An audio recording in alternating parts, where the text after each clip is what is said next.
This episode of the podcast is brought to you by From Within Records. Late summer 2022, One Teen Unity, Volume 3, Not One Truth, Hellbound, Never Again, C4, Chemical Fix, Search for Purpose, Stiff Meds, Fool's Game, Contention, Buried Alive, Live It Down, Gridiron, Adrian, Broken Vow, Nothing But Enemies, Submit, Killing Me, and Wreckage. You know the deal. Volumes 1 and 2 are amazing. Number 3 won't be any different. So please look forward to that. Late summer 2022. Shout out to all the bands on the comp. It's going to be amazing. For anyone who's not following From Within Records on social media, please go boot up your Twitter, your Instagram, click that follow button and stay up to date on all the current news.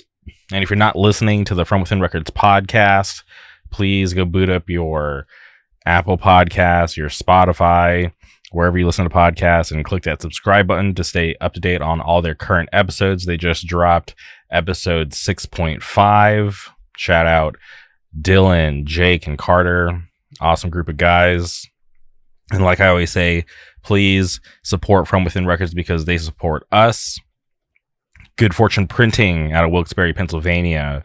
For anyone who's looking for high quality merch, please hit them up. Go follow them on Instagram, Good Fortune Printing, and you can email them contact@goodfortuneprinting.com to hit them up for all your high quality merch needs. They do amazing work.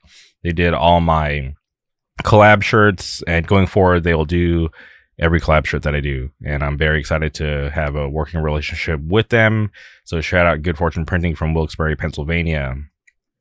On today's episode, we had to track down Dylan. He plays in Deal with God, Standalone. He's someone who I admire, him and his group of friends. They are doing a lot to keep the Syracuse hardcore scene alive. And it was a great pleasure for me to be able to sit down and talk with him about his role in the scene and the bands that he participates in. And it was just a great conversation. It's something that I love when I look at him and what his friends have done. Their scene was in trouble, right? There was a lull. They could have easily just faded away, went to some other scene, something that was already popping, and just gave up on what they had at home. But thanks to Lucas Reed, they didn't, and they're breathing new life into the Syracuse hardcore scene, and it's a pleasure to watch. I enjoy a lot of bands from that area, and I'm very happy to see them grow and get cool shit going on in their area. So if you haven't had a chance to listen to Standalone or Deal with God, hit pause, go boot up your Spotify, Apple Music, Tidal, Bandcamp, YouTube, whatever, and listen to their music. Come back here and enjoy Dylan and I talking about Anxious for a really long time, one of our favorite bands. Shout out Anxious. And it was so fun for me. These conversations always just remind me of how lucky I am to be able to do what I do, because I walk away with new perspective. So strap in, enjoy this conversation. Without further ado, welcome Dylan Wainwright to the show. All right, and we're live. Welcome to the podcast, Dylan. How's it going? Pretty good. How you doing, man? Doing all right. I just got to publicly say thank you for working with my schedule. I'm happy to have you here today. So thank you for being down. Yeah, definitely. When you said like, oh, I'm on the other side of town, like I keep forgetting that like you're based out in California, right? Yes.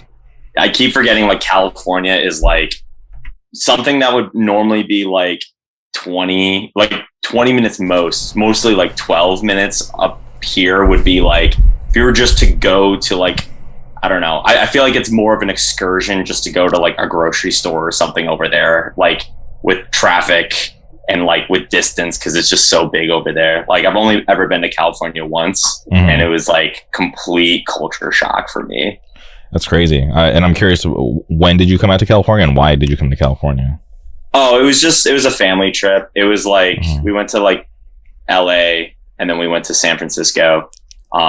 My sister actually lives in California. She lives in San Diego. I have yet to actually visit her there, just because life is crazy, but hopefully I can make it out there soon. I was just in San Diego for a hardcore show, and that was pretty strange, if I'm being honest. I went out with my friends who play in a band called Take It to Heart. They're the best Orange County band going on right now, and they had a gig at this record shop, and it was just pretty interesting. I posted some videos, but it was fun to be able to hang out with them. But I hadn't been to San Diego in a minute. I used to go down there like a lot more than I had realized. But when we were driving down there, I was like thinking about it. I'm like, damn, I hadn't been here in, it felt like years, if I'm being honest. But I can't. Right. I've never been to San Diego, and from what I heard, it's like isn't it like it's like really close to the border of Mexico, right? Like it's like super South California, right? Yeah, 100%. Yeah, it's super close to the border. But yeah, my sister always says that she has like a good time and whatnot. I think she did go to. I don't know if she did go to Mexico or not while she was down there, but yeah, no, I hear it's really nice. The weather's probably a lot better than how it is here, even though it's like 60 degrees for once in Syracuse. So that sounds nice. To be honest, we just kind of went through this weird heat wave, and it just cooled off. We're like back to like 70 degrees, which is like perfect weather out here for us. Right. Yeah. No, it's been like. In Syracuse, like the thing about Syracuse that's so weird is that like it's, you know, you'll get a 50-degree day and then like a 20-degree day back to back. And like it sucks with like COVID and stuff because you're always like, oh shit, do I have COVID? Or is it just like the drastic, you know, change in weather? Just because like like yesterday was hailing and today it's like 60 degrees. It's like it doesn't make any fucking sense. That's interesting because living out here, like I barely pay attention to the weather. I feel like the only time I ever pay attention to the weather app is when I'm like traveling. I'm like when I'm curious, like, oh, like what's it going to be like, and like how should I dress, you know, for that occasion. But I'm curious for you to have such drastic days. Is that something that's like, you know, pretty common for you, like to have to, you know, study the weather app and be prepared for like the coming days? Oh, absolutely. Especially like when it comes to like doing stuff like it's not as common like a snowstorm maybe, but there was like one time that like we like there are actually two times where like Deal with God has had to play like during a snowstorm. One time was in Rochester and the other time was in Albany, and like I mean I'll probably talk about those shows like as we continue with the interview, but like yeah, there are moments where it's just like, you know, there have been situations where like, you know, weather in upstate New York has like an effect. I mean, like we don't like when I grew up, I didn't really get snow days that often because like, you know, we are so used to the weather just being absolutely like asinine. Meanwhile, like if you go down south, like closer, like I guess DC, they had like a couple inches of snow and they had shut down the whole city. So it's like we're so used to like the weather just being terrible that we'll just like go through. Like I've driven in so many whiteout conditions. Like actually, the first time I ever drove when I had my permit was in like whiteout conditions, which was a very interesting first run around. But yeah, no, I always say that you're a sociopath if you live in upstate New York and you don't have like a parka at least. Like it gets cold. That's wild. I can't imagine having you know, your first time driving and you're in that whiteout situation, but I guess it's good too because it's like sink or swim. You figure it out. Yeah. I'm like the king of driving in the snow, and like everyone hates my driving, but like for some reason. Like when I'm either driving, like actually in this, like in a city, like if I go down to New York City and I'm in the city, or if I'm driving like in the snow, that's when I'm weirdly good at driving. And like on the throughway, I'm like the worst driver. I'm like driving like a grandma pretty much. I remember when I was younger, me and some friends were on a road trip to Denver, Colorado. And I think we were like in Utah or something. And it was my turn to drive. And I'm like, all right, like let's run it. I'd never done this before. It was like we're dealing with like sleet which I'd never like experienced before. I'm like, what the hell is going on? I'm from like the desert. I've never seen this before. And I remember we hit black ice, and I almost crashed. And my like one of my buddies that was there, he had experience with dealing with that, so he was like, yeah, he's like, you probably are gonna kill us, so like let's switch back. And I was completely fine with that, because I was like I want to live to make it to Denver to see our friends. I don't want to be the one to kill all of us. So that's definitely a safe decision.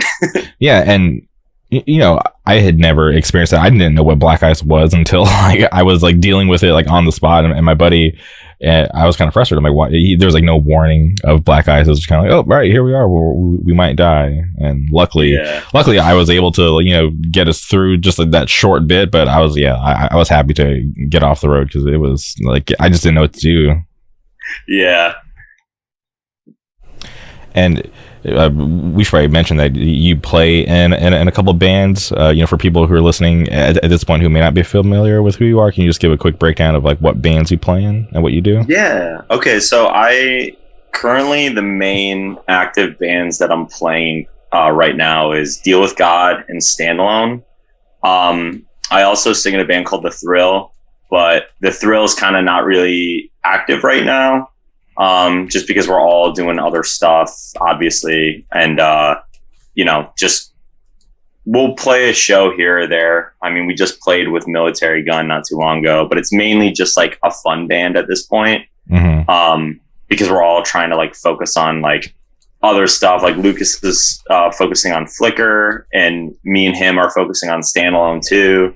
I'm focusing on Deal with God. And David, who played in The Thrill, like, he's the latest drummer of The Thrill, also plays in Deal with God. So we're just kind of like, doing our own things right now that are like, not to say that like The Thrill isn't like a, priority, but like it's on the back burner just for like when we want to play a show. But for the most part, we're pretty busy with other stuff. So, but yeah, mainly Standalone. I play guitar in Standalone.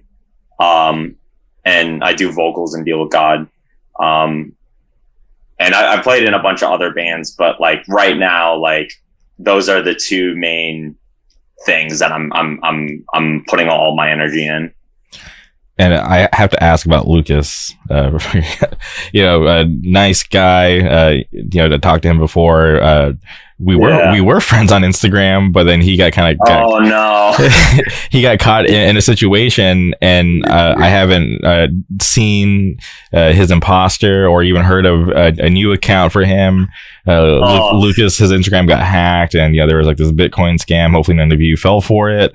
But I'm just curious. He's gonna hear this and immediately turn it off. Oh man, I'm sorry, Lucas. So sick of hearing it. Oh, I'm just curious. I just hope he's doing well, because I going through something like that must suck, right? Because it's kind of embarrassing. A lot of people who are your friends probably think you're a weirdo, and then come to realize it's not even you. But I just hope that he was able to get through it and doing okay. Like I said, I just haven't heard from him, so I'm just curious if he's doing okay.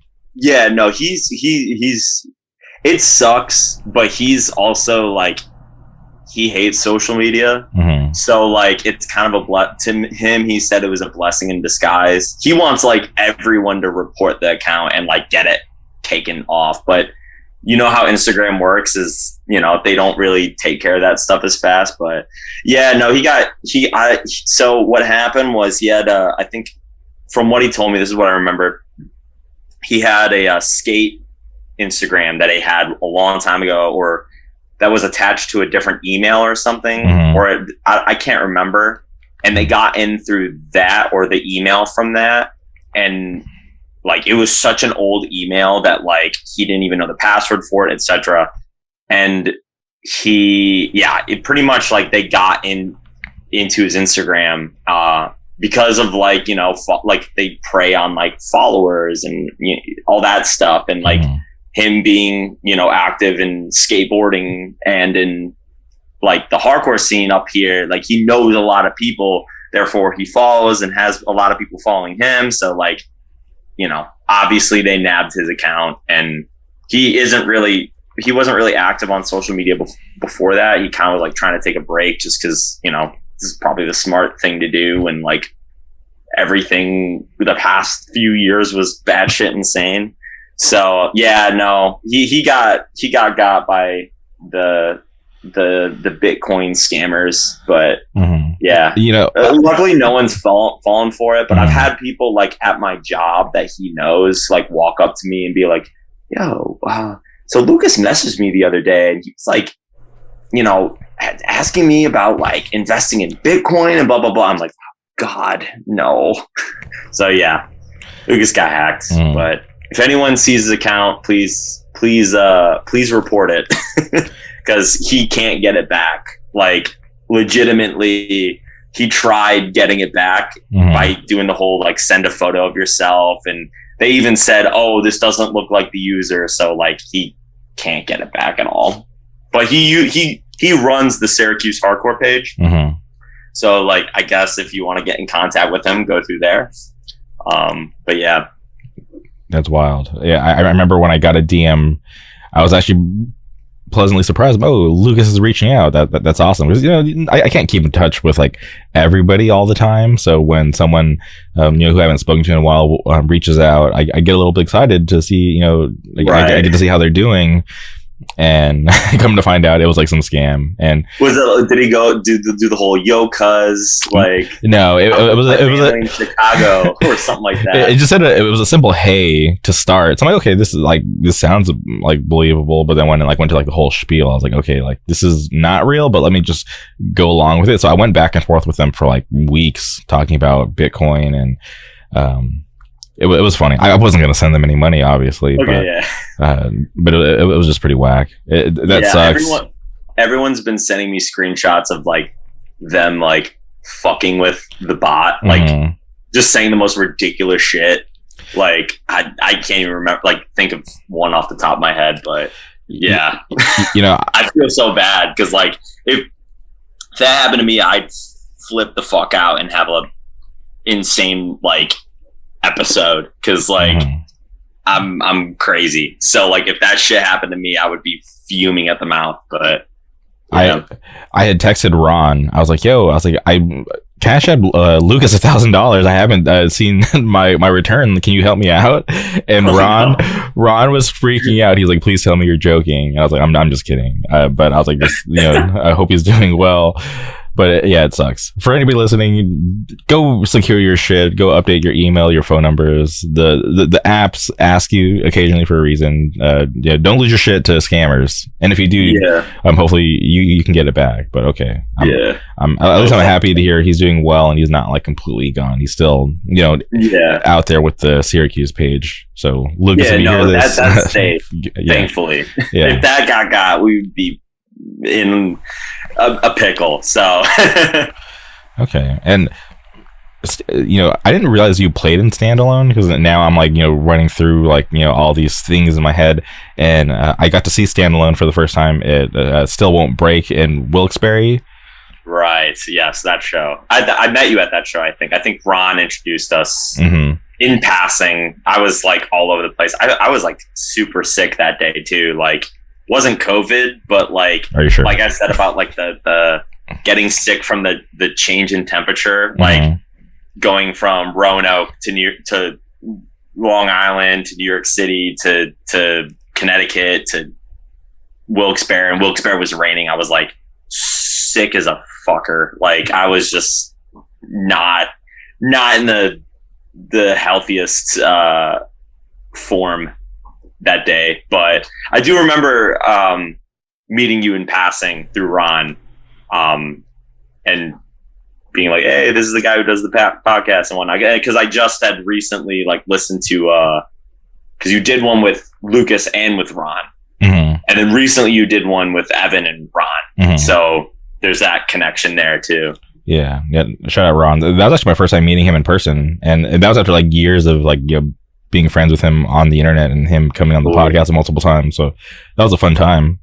Yeah, that was a cool show. It was definitely the first day was definitely a little more dead. I didn't go to the second day, but I saw the like videos from the second day and like people who went there. Like first day was a little like slow start, especially since like last second everything had to like get jumbled together. Because because I can't remember, like I think some band was late or whatnot, and we ended up playing first, and it was like so early, and yeah, and my voice, like that thrill set was rough because my voice was blown out, so I tried to not sound like a pterodactyl that whole time.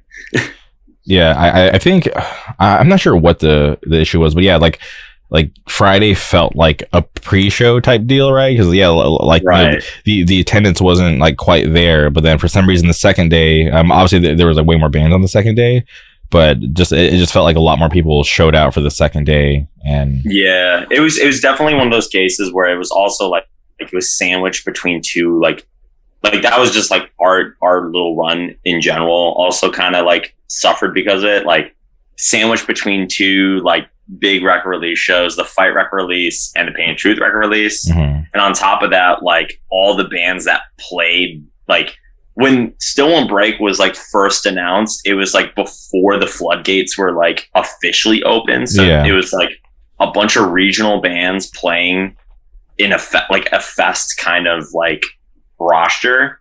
But then when the floodgates opened, all of those bands simultaneously played the East Coast all over the place. So it was like by that point, people probably already saw most of the bands that played. So it was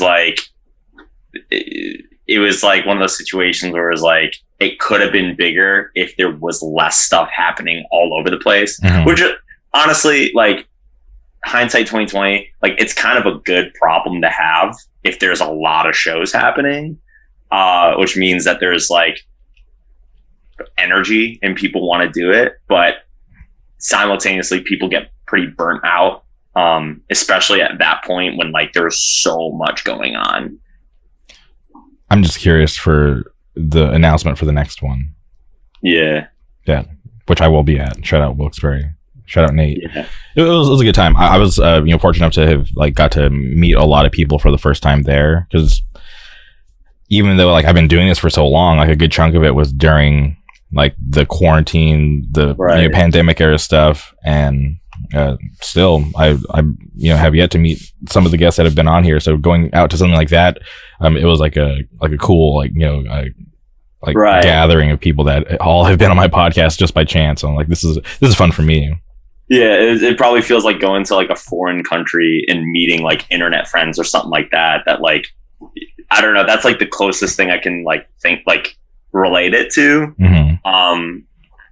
Because like I also feel like there was it's weird seeing bands that came up during the pandemic too, because it's kind of a similar feeling where it's like you listen to this like demo or EP multiple times, but we're never like for like pretty much a whole year weren't able to see that band. And then when you finally see it and you're like, oh, like it's just like a weird feeling where it's like you feel like you've seen this band 1,000 times, but like you really haven't. They really didn't exist. You know what I mean? For the most in the physical form. Mm-hmm. You know what I mean? Yeah, like at Still Won't Break.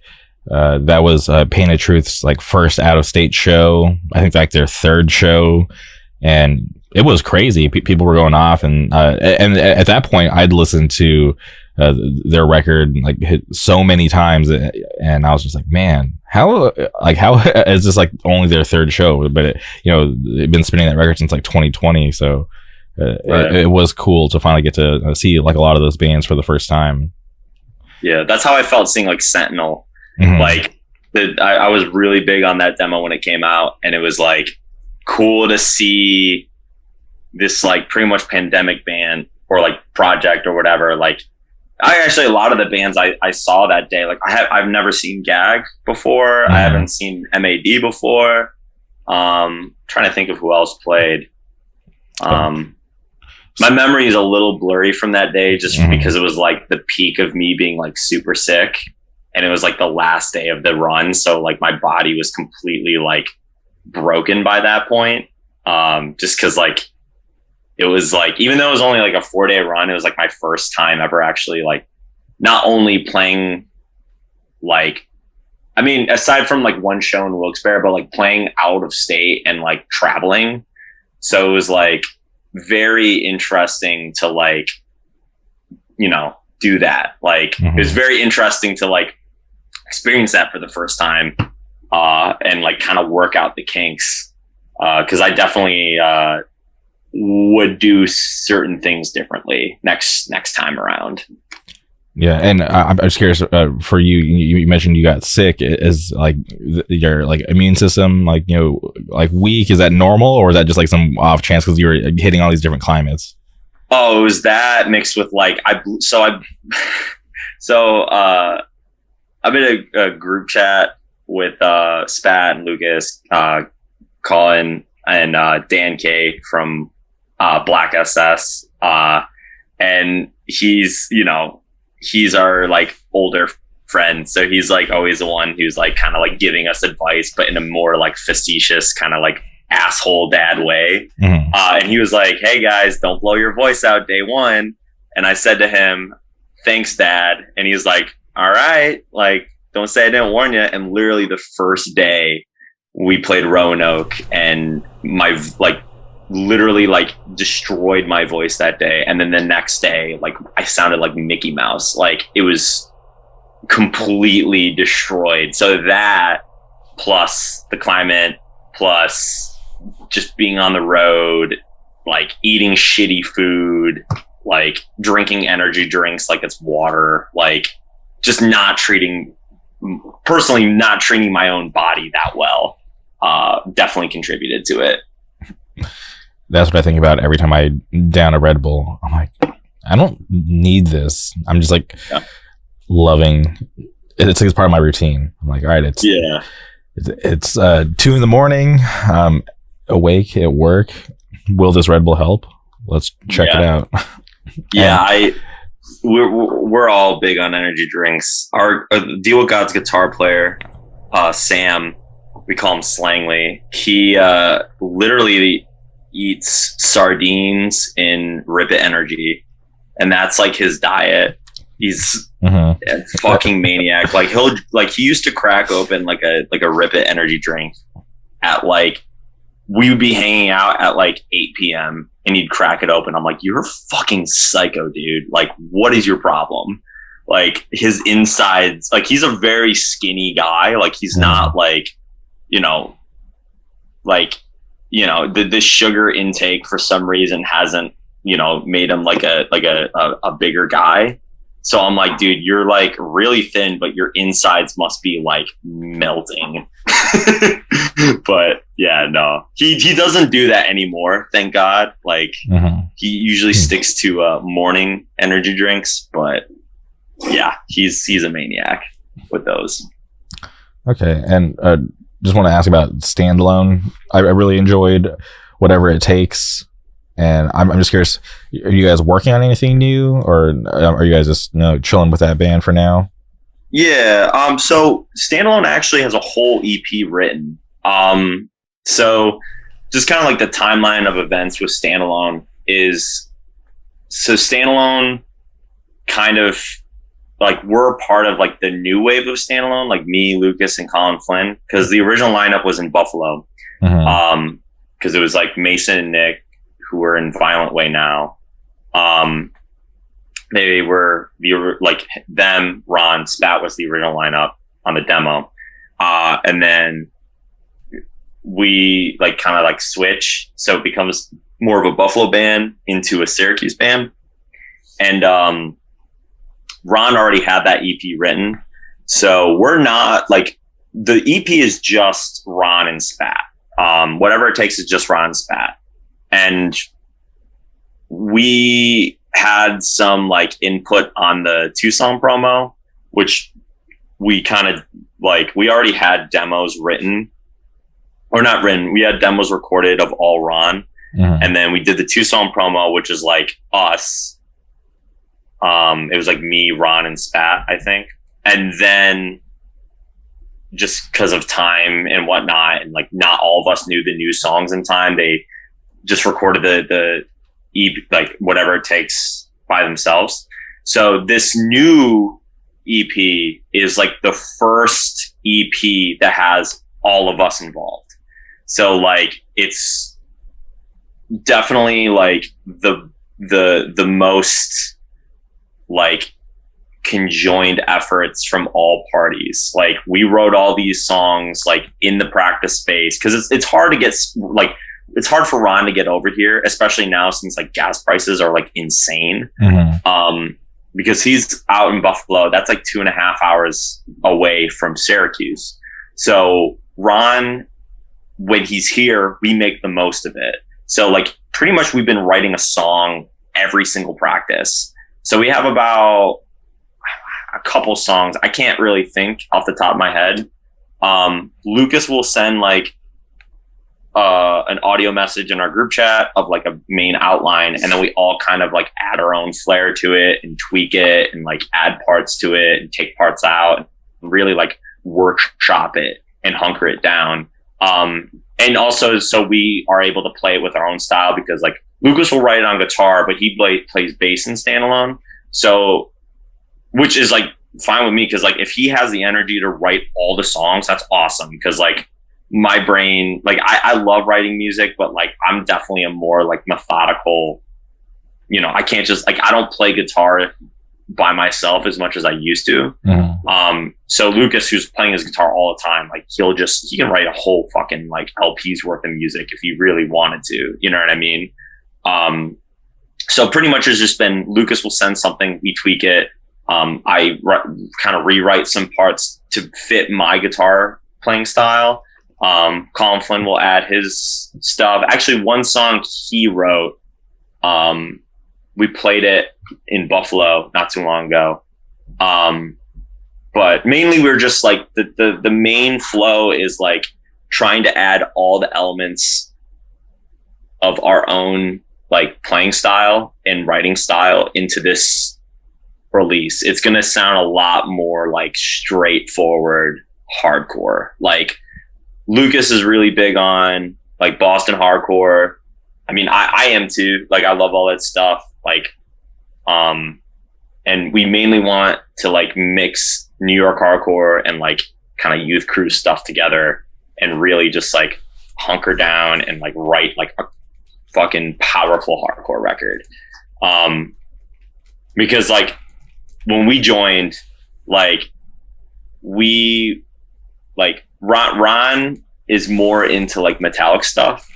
So like whatever it takes, there's a lot more like, you know, like I don't want to say Strife influence, but a lot of like 90s Victory influence in there. And not saying that like that stuff is like bad or whatever. It's just like we like this next release is like Ron and us like kind of combining our influences together to make something that's like that's us pretty much, you know what I mean?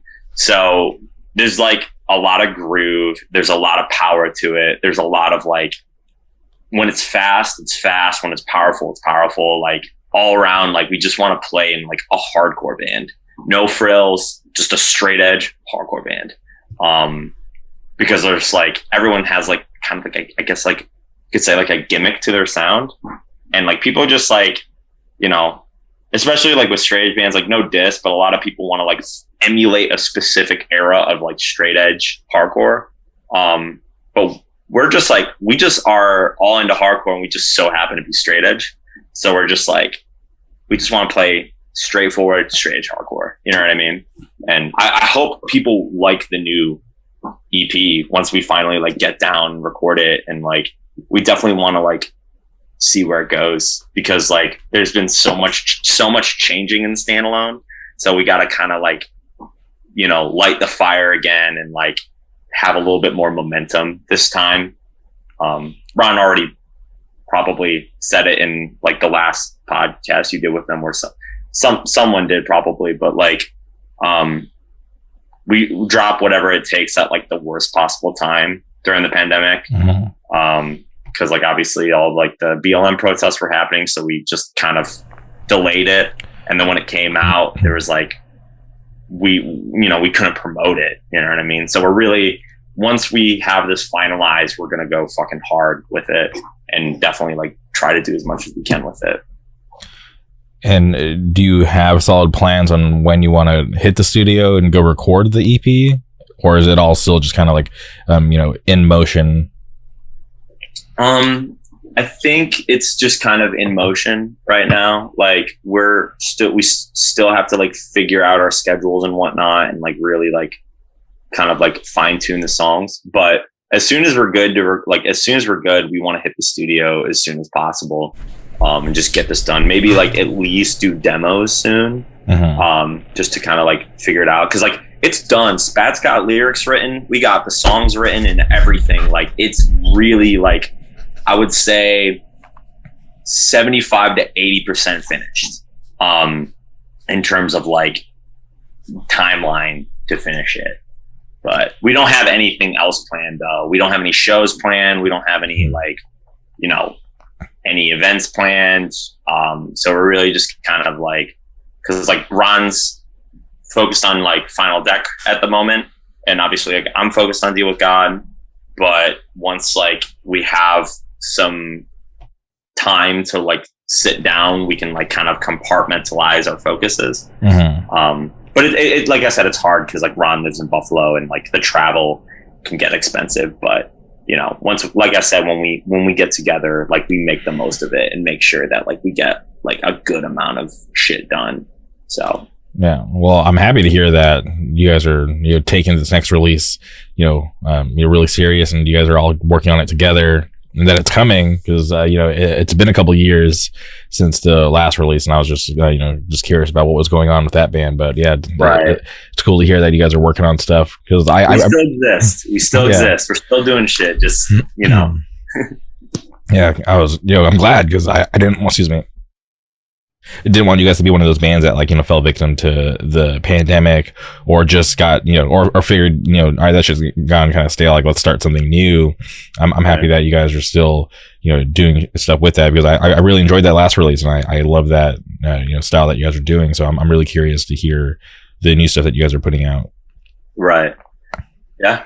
I'm excited to finally do it. Like I said, like, I hope people really enjoy it. There's something for everyone on it. It's definitely like, if you like hardcore, you'll like it. Like that's just like the mindset that we have is that we're just a hardcore band. You know what I mean? A straight edge hardcore band. So, and definitely like with the lyrical content, like Spat can speak about it more, obviously, but like definitely want to take a route that's a little bit more positive, not in like a posy kind of way, like not like good, clean fun or whatever, but like definitely a more like positive approach to straight edge. Just cause like, obviously, like we all love like super ignorant, like negative straight edge hardcore, but like in the place that Syracuse is right now, where there's like a lot of younger kids coming through, that might not really know what straight edge is, or like have heard stories about Syracuse being this very like toxic environment with like straight edge, like, oh, you'll get beat up, which is like wasn't even really that true in the 90s, but it was like the lore and the stories that people said.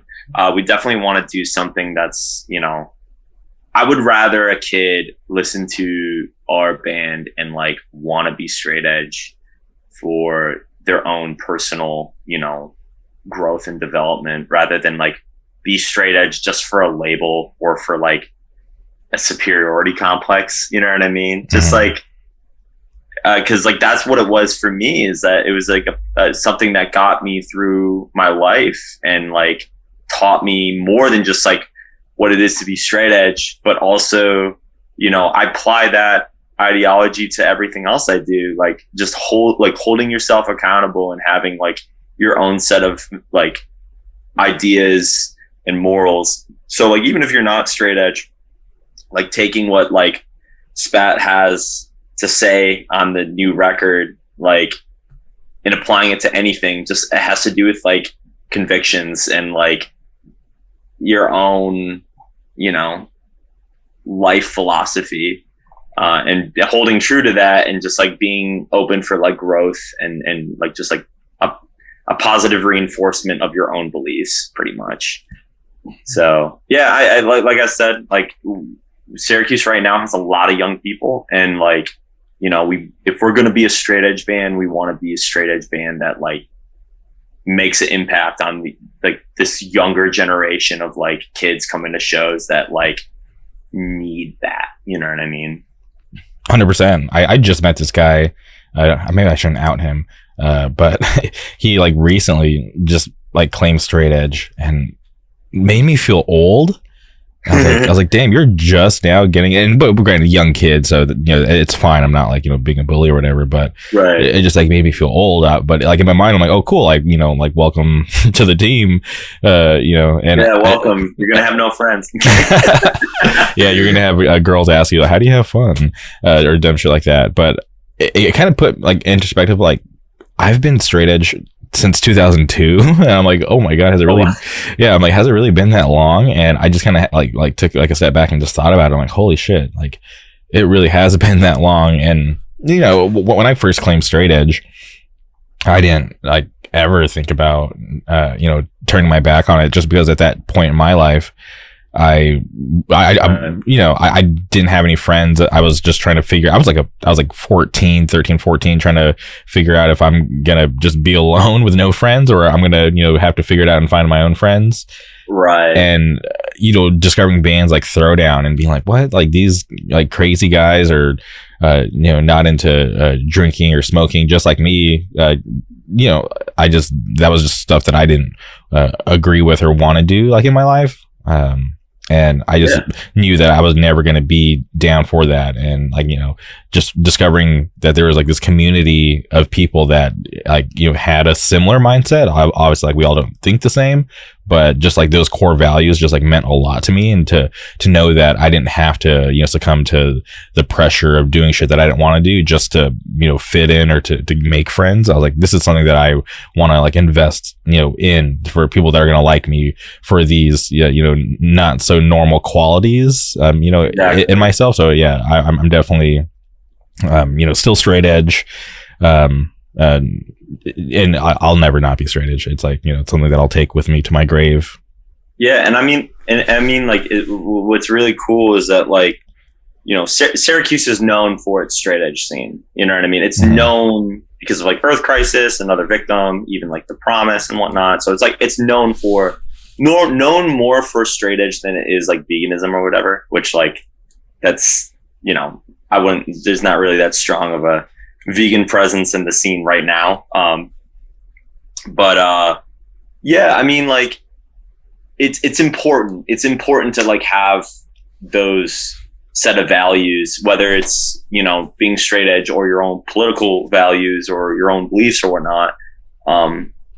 I will say, like, I just want, you know, for standalone, I want people to like feel comfortable that like straight edge is like a commitment, but at the same time, like you can take aspects that aren't necessarily have to do with like straight edge, but like just your own self-improvement, whether it's like, you know, treating your body better, like, or doing things in your, you know, professional, like work life or whatever that like helps you get to the next step and like overcoming certain like boundaries. Like, you think of a band like Trail Lies, which was like the last wave of like of the previous generation of like Syracuse hardcore. I mean, like, yeah, they're like the Nike t-shirt slogan band, but like what Tom Dom says, like the message that he wanted to bring was just like self-improvement and like being able to overcome certain obstacles. You know, at the end of the day, like, yes, like he had like some very like catchy one-liners and whatever, but like there was like an actual like meaning and message behind it, even with like the zine that they did for their record, talking about like interviewing like their friends, talking about like overcoming a very difficult situation in their life. So like, I think at the end of the day, like the main lesson from like Syracuse hardcore is just like be a better version of yourself and like consistently do things not only to improve your community, but to improve yourself too, which is like what you're kind of seeing in our scene right now, where we're like really hunkering down because no one else is going to do it. You know, we're really like, we're booking shows, we're playing in bands, and we're like creating an environment that will, you know, we want kids to do the same. We want kids to like, you know, come and feel like they can be a part of this community, and that, you know, we just want to like be a better influence than like, you know, previous generations of hardcore. Not saying, not like a dig or anything to like previous generations, but like, Syracuse hardcore has some like stigmas to it. And we're trying to kind of just like show them that it's different now. It's different, and hopefully it's it's heading to a better spot. You know what I mean? But yeah, pretty much that's the main goal for Standalone, and the main message of Standalone, as elongated as I made it. Yeah, that's awesome. I'm happy you went in depth with that. You mentioned Trail of Lies. What's it like being from Syracuse and having like one of the biggest bands in hardcore? They took the whole scene by storm, doing stuff like worldwide, Australia, Japan, and then just like what seems like an instant, they just disappeared. And granted, like I'm friends with Tom Harris. I love Tom Harris, great guy. I love Tom. Yeah. I'll never say anything bad about that guy because he's just a genuinely like good dude. And I don't know the other members of the band. He's just the one person that I knew. But for you being from there, like, what's it like to just have it all just kind of disappear? And granted, they never really like made an announcement. Hey, like we're broken up. Who knows? They might come back. I don't know what they're doing to be honest. But I'm just curious. For you being from the actual Syracuse scene, like what's that like? And was it like a downer for the locals? It was actually kind of a weird situation. So, I'll just say first and foremost, I'm actually originally from Rochester, New York, which is in between Buffalo and Syracuse.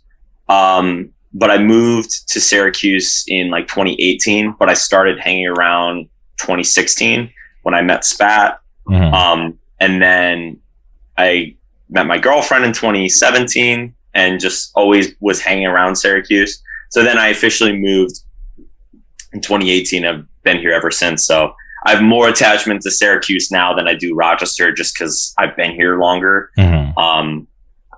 But I did, like, when I was in Syracuse was pretty much like the time for Trail Lies when they came back, because originally it was like a demo band that Tom Dom did when he wasn't doing like Naysay or whatever. But I don't know. I think it's just like it's one of those situations where I can't speak on most of it because I wasn't directly involved, just because like I wasn't in that band and I was still like not entirely active in Syracuse hardcore as much as like Spat was. I mean, I played in Edge Control for a little bit, but yeah, pretty much like they were kind of like, I guess, burnt out, and they all moved. I know Tom Dom lives in Richmond now. JD lives in the city. And Harris lives in Arizona now. So like no one from Trail lives in Syracuse anymore. Except Chris Smith, the drummer before Harry, he lives here, but he's playing in Carried by Six now. But for the most part, like that whole generation of people like either don't live here, like they just don't live here anymore, which is like fine. I love all those guys. Like I love everyone in Syracuse. Like there's, I always say I'm Switzerland, you know what I mean? Like for the most part. But yeah, like those guys, they're just, getting to a point where they needed to take the next step in life, and they did so. And, just when something isn't, doesn't have that much more like, spark behind it, I guess it like fizzles out. And with Trail, I always say that Syracuse, like our scene, is picking up the crumbs, because not saying that like, oh, it's so and so's fault that the scene died or whatever, but like really, like when they left, when they were active, there really wasn't that much going on in Syracuse. Like they would play every now and then, but for the most part, the scene that we have now in Syracuse, which is this very like tight knit community and like people support each other and there's like actual like a community vibe to it. That was like not happening in Syracuse around the time that Trail was going on. I really don't know why. I think it's just because, the young generation, which was like me, Spat, like Amy and whatnot, like we were all going out of town for shows and stuff like that, and like we weren't really like Spat and Amy booked a couple shows, but there really wasn't like a youthful push. And honestly, Lucas Reed is like you can like trace it to him. He is the spark that pretty much like made Syracuse hardcore rise from the ashes. You know what I mean? Like he was the one who was like so fed up with all the inactivity, even on my part. Like I could have done so much more. Spat could have done so much more. Like we all could have done so much more, but we really didn't. And like honestly, like we didn't really know that we could do that. Now we do, and now we are. But like Lucas Reed was that youthful, because he's a couple years younger than me. He was that push. He was booking shows, and then it slowly went from like booking like local shows at the teen center that he lives near to like bringing back New Year's Day. Like he brought back New Year's Day, which people were like, yeah, it's never going to happen again. And everyone was like, oh yeah, I'll bring it back. And it's like, no, you're not going to bring it back. Lucas Reed did. Lucas brought back New Year's Day. Mm-hmm. So like he is an integral part to like Syracuse hardcore. In more ways than just booking, but just the energy that he had was phenomenal. Like it really created that spark that we needed and pushed us to do more just as a community. So like I said, there's like no blame, but like when Trail was a band, like they were touring a lot, and there was the scene then is not the scene now. And not saying like it's anyone's fault, but it's like it just is what it was. You know what I mean? It's just the time and place. So I get like I wish I had a more like crazier way of explaining it, but it just Syracuse was in a weird time. At that point we had no venues besides Spark, and there wasn't any bands, and now we have bands. You know what I mean? Yeah. But yeah. It's just interesting, right? Because there's kids today who just missed that Trail of Lies moment.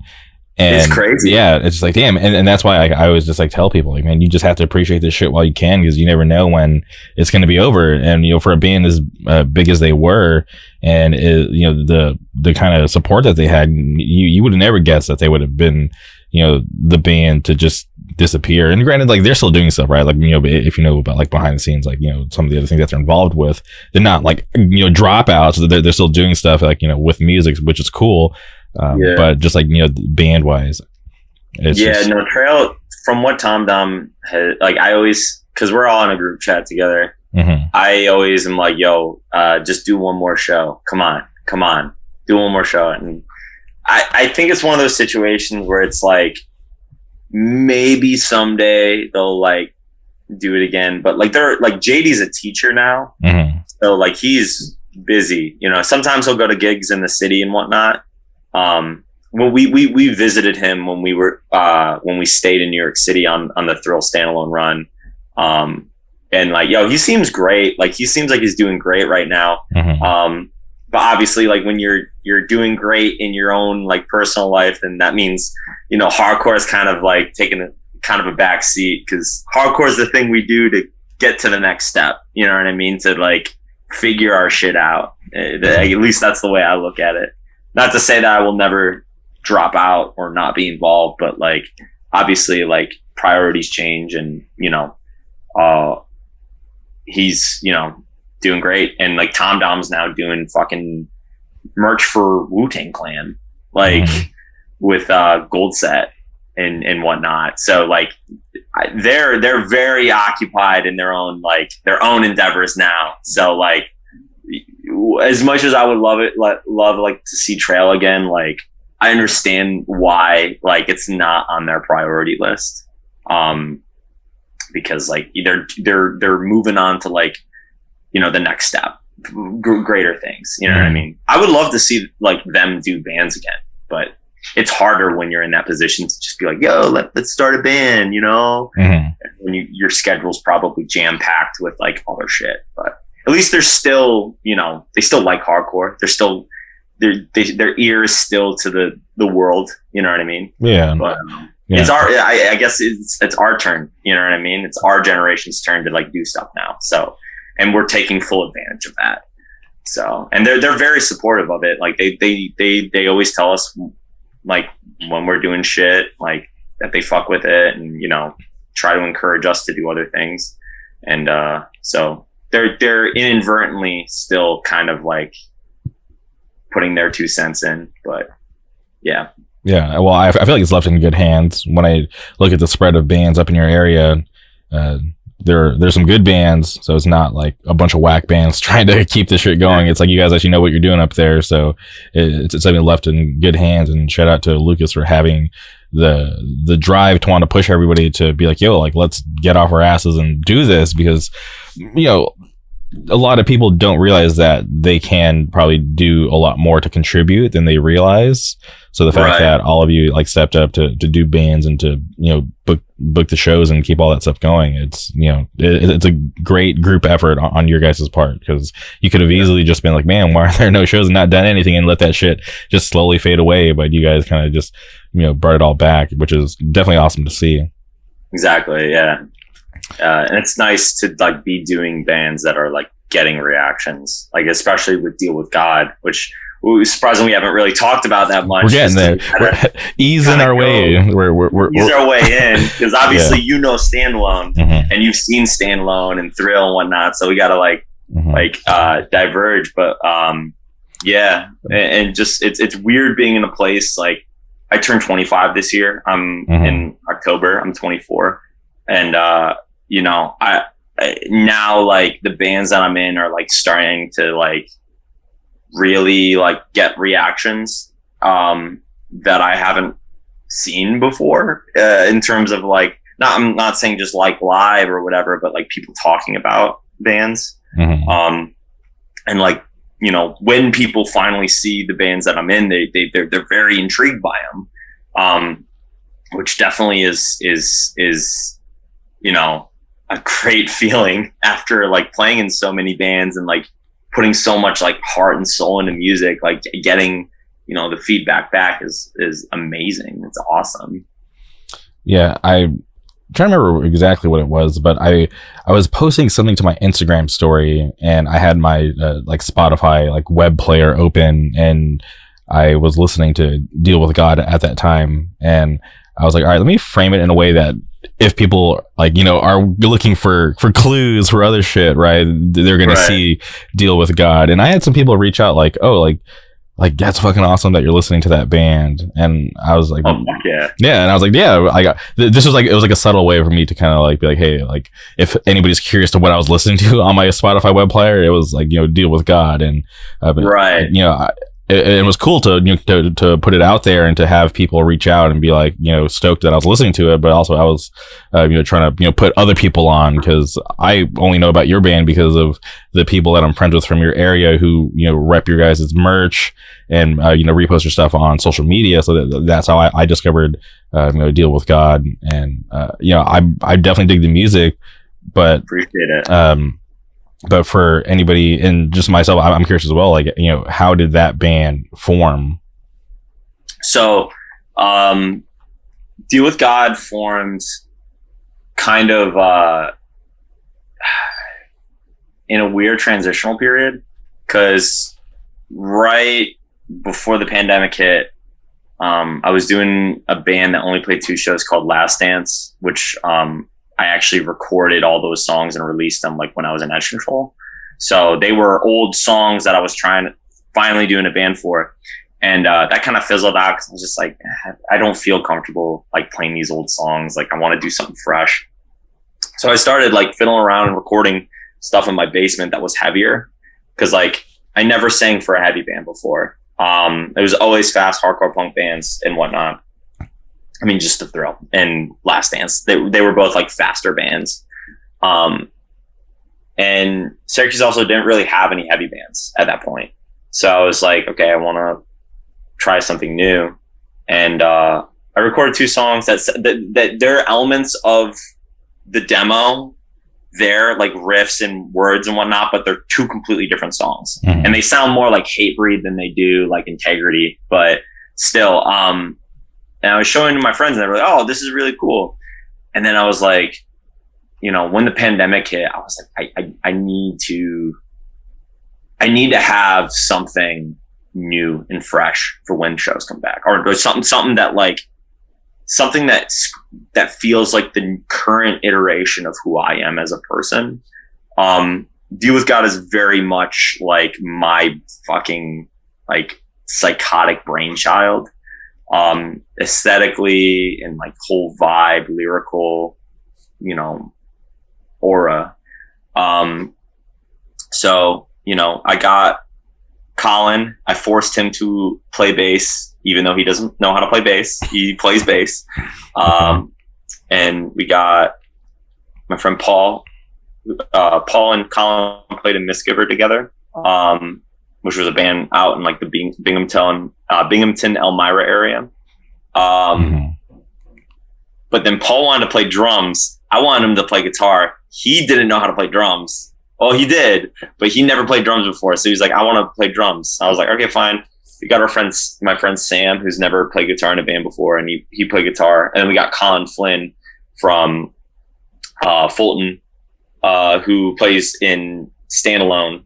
We got him to play guitar because he could like shred and do solos and stuff like that. So we were like, cool, you're in it. And then we kind of like jammed the demo and like, you know, wrote the demo and got everything done. And then we, like, once shows were officially like back and like we finally finalized everything, like we dropped it and we played that the first show at Salt Space, which was Year of the Knife, Warren, and Wet Specimens. Wet Specimens is from Albany. They're like a sick, like gothy DB band. So they were like the odd man out, which was sick. But it was an awesome show.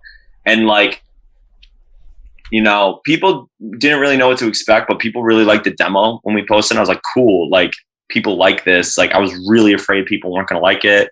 I was afraid that people were going to think it was too head ass and like, just like weird. Cause I have like, at the end of the demo, I have like a 3-minute sample and it's just, you know, also like everything that was happening in Syracuse was relatively like faster, like more straightforward hardcore. So I didn't know how people were going to react to like a moshy band. Not saying that we don't have fast parts. Like I mainly want it to be like fast and heavy at the same time. But I was like really like worried that people weren't going to react well to a metallic band, because the scene kind of changed post Trail into a more like, you know, straightforward hardcore scene. But like people loved it. We covered Save Us by Stigmata. We only did like the intro in the first chorus. We did it before AOA did, first of all. Whoa.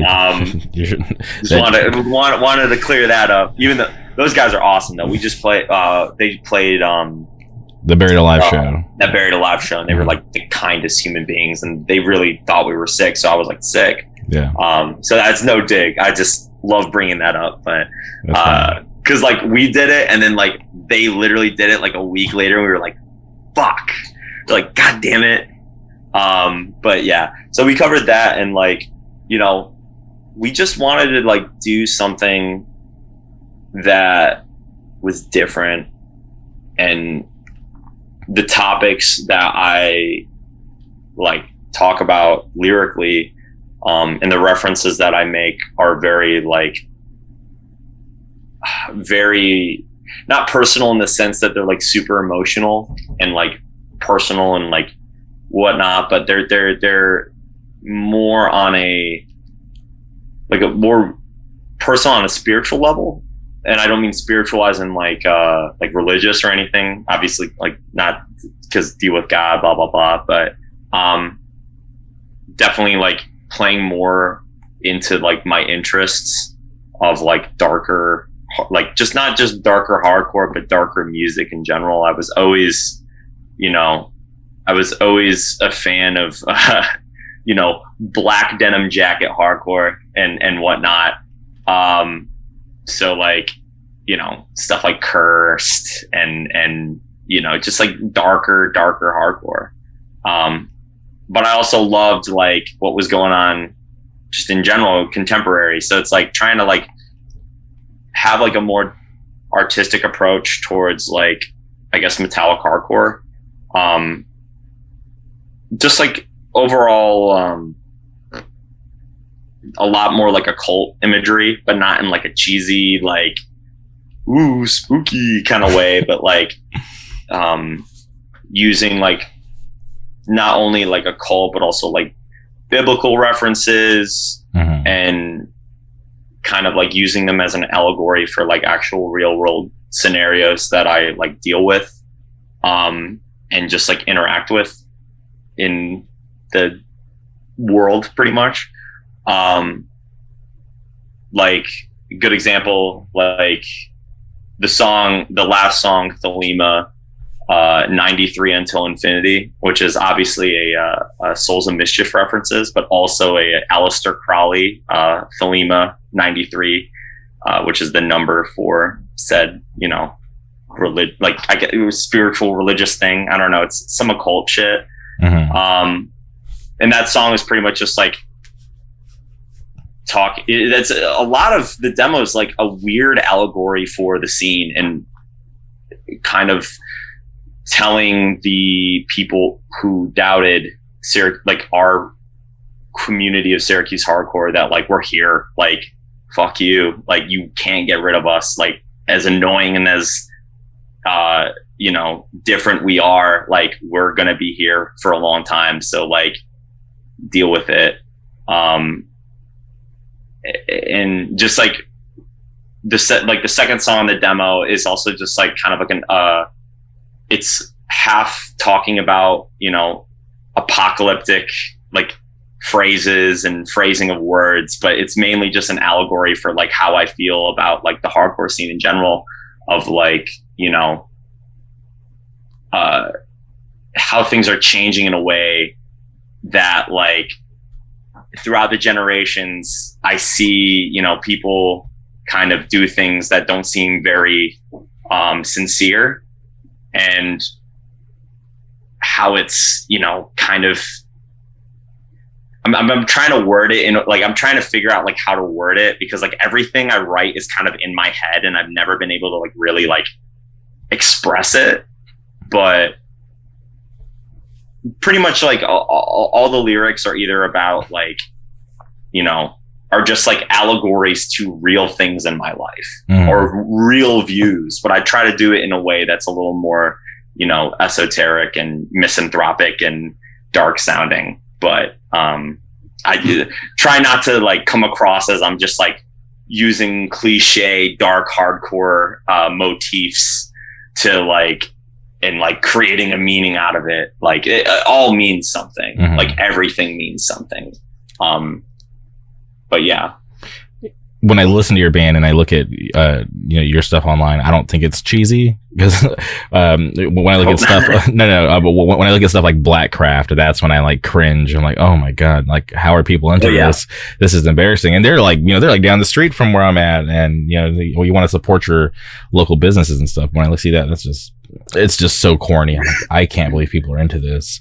Yeah, I try like the main thing with Deal with God is I try not to be, you know, because like people will think it's gonna be like, yeah, anti-religious, hail Satan kind of shit, which I'm like, honestly, I just want to like, I kind of want to be the whole, you know, God's real, but like I don't think he likes us kind of vibe that like Integrity had, where it was like very apocalyptic sounding, where it wasn't like, yo, there's no God, but like God left the building and we have to deal with life. Like, you know, it's it's especially when you're a heavier band and heavy music is currently like very in vogue in hardcore. It's really, you know, hard not to fall into this cycle of like, you know, I'm trying to like not do what everyone else is doing, and not in like a uber pretentious like subversive way where it's like purposely trying to like, ooh, yeah, I play heavy music, but I'm different. Mhm. Like, it's not that. It's like, I just trying to be me, and I'm trying to be in the band that I always wanted to be in. Because, you know, when I was growing up in Rochester, like, Rochester was such a weird scene where, like, there was like a hardcore punk scene, and then there was like a really like tough hardcore scene, and, you know, there was the weirdo like screamo adjacent scene, and I'm like kind of like I was in every corner of those scenes. So it was like a good example. There's this band called Death Camp that plays a huge influence on me, which is funny because I'm friends with those guys, and like they didn't really see themselves that way, but they could play with punk bands, hardcore bands, and metal bands, and it would fit perfectly. And that's kind of what I want to do with like Deal with God. Is I want to be the heavy band for the punk kids. I want to be like, you know, the more obscure band, like the more like artistic band for like people who are into heavier hardcore. So that's why I try to make sure there's like enough like energy that like still has that like punk vibe, and it doesn't go full blown like mosh metal, you know what I mean? But still metallic enough that like, you know, it has that edge that like I want in a hardcore band. Yeah, I think it's great that, especially in your area, you're doing something different, because everybody, I think, should play the kind of music that they want, whether it's popular or not, because you know, you want to enjoy what you do, right? And also for your scene as well, I feel like it's a great benefit to have variety. Because Right. if every, you know, if what's going on majority is the faster punk stuff, I'm sure there's kids at those shows who want to hear heavier stuff and wish that they could start a band, or they wish that there was a band in your area. Then, you know, here comes a band like Deal with God, and they're like, oh shit, this is cool. This is, you know, something different. This is what I've been wanting. And, you know, by proxy, you could be inspiring, you know, the next wave of kids to do something different as well, instead of just kind of, and not like in a bad way, but instead of following the trend, to kind of show them like, hey, like, even though this isn't the most popular thing, like, people are still like brave enough to do what they want and still be able to fit in and, you know, play shows and sound good. Yeah, I never want someone to feel like they can't be themselves. And that's what I want, like, with Deal with God, is like, I'm putting a lot out there. And like I said, I was so nervous that people were going to think it was fucking corny. Like, especially like doing the whole 2 V's as a W thing that Integrity did. That feels like a throwback. Yeah. Someone in like I think Paul was like, bro, people are going to think we're a deathcore band. Like, you can't be doing that. I'm like, nah, dude, trust me. Like, I'm very happy to be in a band with a lot of people who, like, you know, trust my like vision aesthetically with the band. And like, sometimes I can be very head ass about shit and very stubborn. And I'm really happy that I'm in a band with people who are like very patient with me and understand. And I try my best to like also like make it fair for everybody, so I'm not like fucking dictator of the whole band. And, you know, but I'm really happy that like everyone in the band is very much enjoying what we're doing. And everyone, not only in the scene, but like whoever sees us, likes us and fucks with us. I mean, we had 2 shows, and we already like, we restocked merch, and within 2 shows we, you know, sold out merch locally, like in Rochester and in Syracuse, like the 2 shows. And we want to play to different audiences too. Like, I want to play with like hardcore bands, punk bands, metal bands, and like obviously I don't want to do any like I want to try to avoid doing like pro core stuff as much as possible. Like, I don't want to be playing with like, I don't know, like Body Snatcher or whatever crap that shit is. Like, it gets weird. That's not my cup of tea. I don't like that stuff. But I want to be able to, like, we played with Sanguisugabog and we played with Vomit Forth, but we've also played with, you know, like AOA and Very Live. But then we'll also play, you know, a random show in Rochester with Taking Meds, who is like a emo band. And we played like one of their record release shows. So it was like, we're down as long as it's like the mentality is like DIY punk and whatnot. Just because like I mean, and we might get thrown on like a procore thing here or there, and like I can't be so picky, and I can't be that much of a jaded asshole, because at the end of the day, I want people to listen to us. You know what I mean? And I want people to like look at what we do and think, okay, this shit's cool. I want to do what they do, and like just kind of like create a bigger community. So I can't completely trash everything that's like on a more like professional level, because that's a very backwards way of thinking. But if we can keep it as DIY and as, you know, hardcore punk as humanly possible, like that's what I personally care about. Obviously I'm in a band with 6 people total. We have 3 guitarists now, so like everyone's got a different opinion, so I have to respect the opinions of everyone else, and like sometimes take my personal, you know, philosophical beliefs of alternative music aside and like kind of like rationale it with everybody else. But yeah. Yeah, no, I totally get it, because I think it's smart to be as open as you want to be with that band, because you don't know who's going to be into your music until you get out there and play those shows, and kind of, you know, leave it up to the people who hear your music decide. So, and I get it with the procore stuff, right? When I'm here, and you're talking about me, the guy who does the podcast, dealing with you know, agents, and I'm like, well, I'm trying to do a podcast. Why am I dealing with a damn agent? And it's weird. So the thing about agents is they're a necessary evil. Like I can't completely trash like booking agents and touring agents, and there's some that are really great. Like shout out fucking Colin Feeney. He rocks. He manages on Death. Yeah, he helped us out on getting on the rec release show and shit. Like he rocks and he gets it. He's down. He's sick. But then there are some that are just like really fucking head ass and really just, they take their job like so fucking seriously. Luckily I haven't had to interact with that. Like all the other members of Deal with God are more in touch with that world. Yeah. So like, I mean, we don't need it currently. We don't need like a touring manager or booking manager, because like we're still a very new band. But yeah, I totally feel what you mean. Like, and I'm curious about that. For people who are watching the video, that you have this tattoo on your finger, and is that the same symbol that's in the title of the track 3 on the demo? Yeah. So this is the Psychic Youth Cross. It is a big influence on me is Psychic TV, Throbbing Gristle, Genesis P. Orridge. They were, for those who don't know, Psychic TV. I'm more of a Psychic TV fan than a Throbbing Gristle fan. I'll say that on record.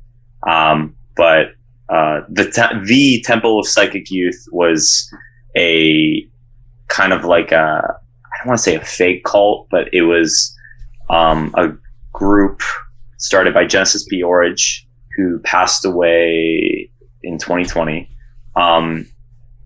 In the UK, they were pretty much Throbbing Gristle. If you know, they're like industrial noise, kind of the earliest iteration of like the what we know today as like, you know, industrial noise music and whatnot. And Psychic TV is like the more like avant-garde, like popish rock band that Genesis P. Orridge started.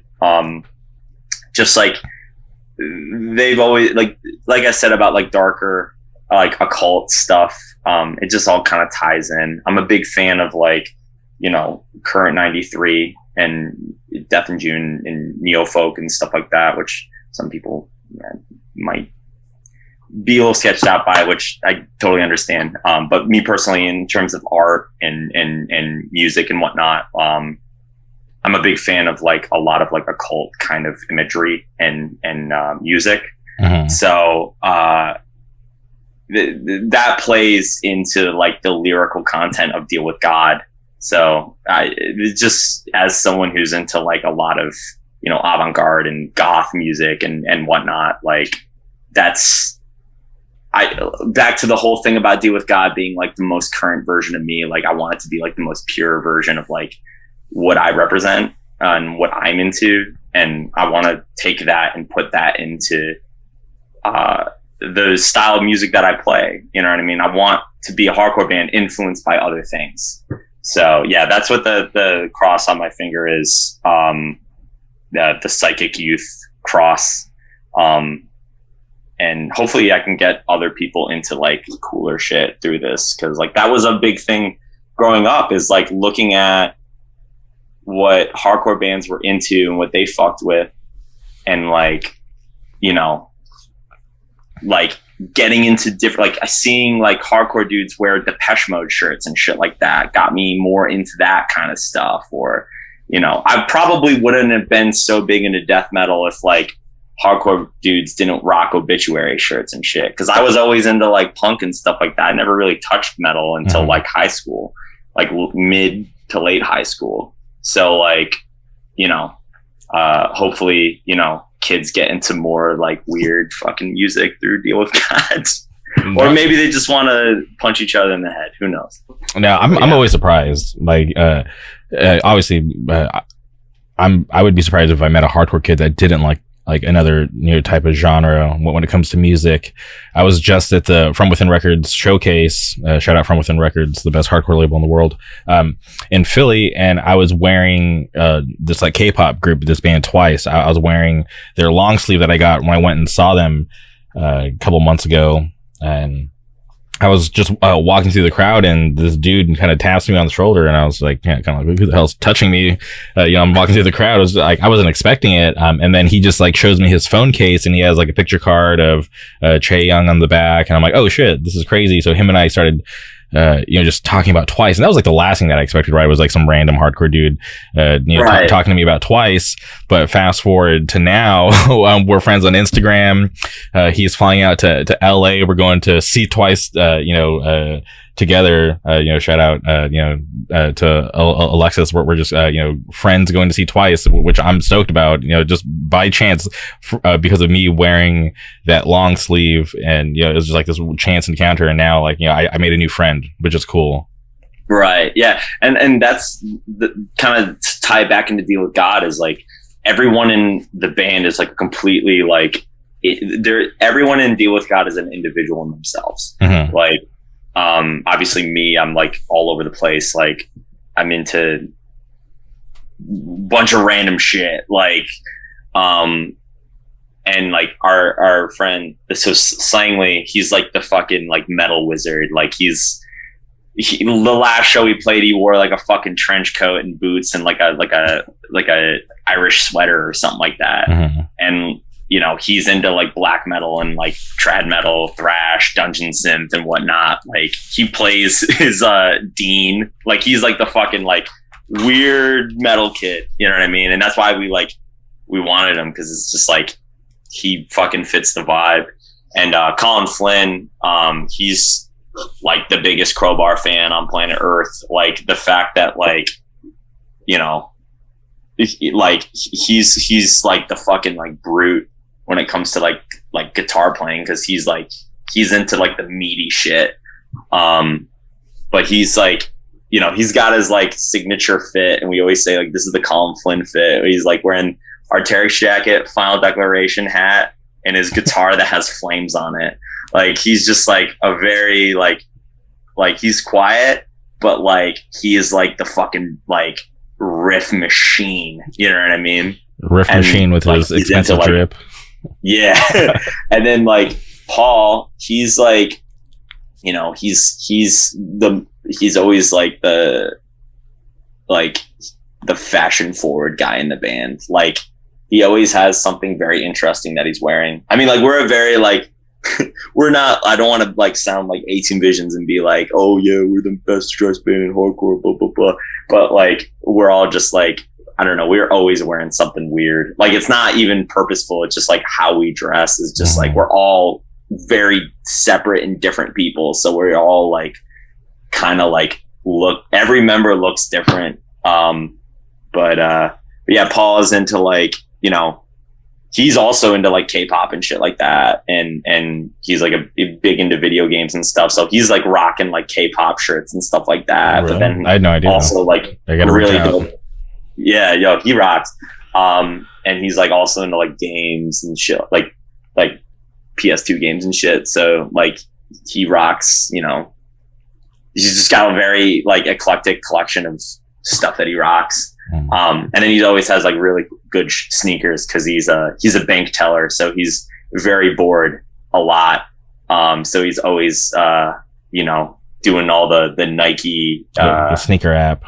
Yeah, like he's just like always like trying, like doing not bids, like what do they do? Where they not roulettes, raffles.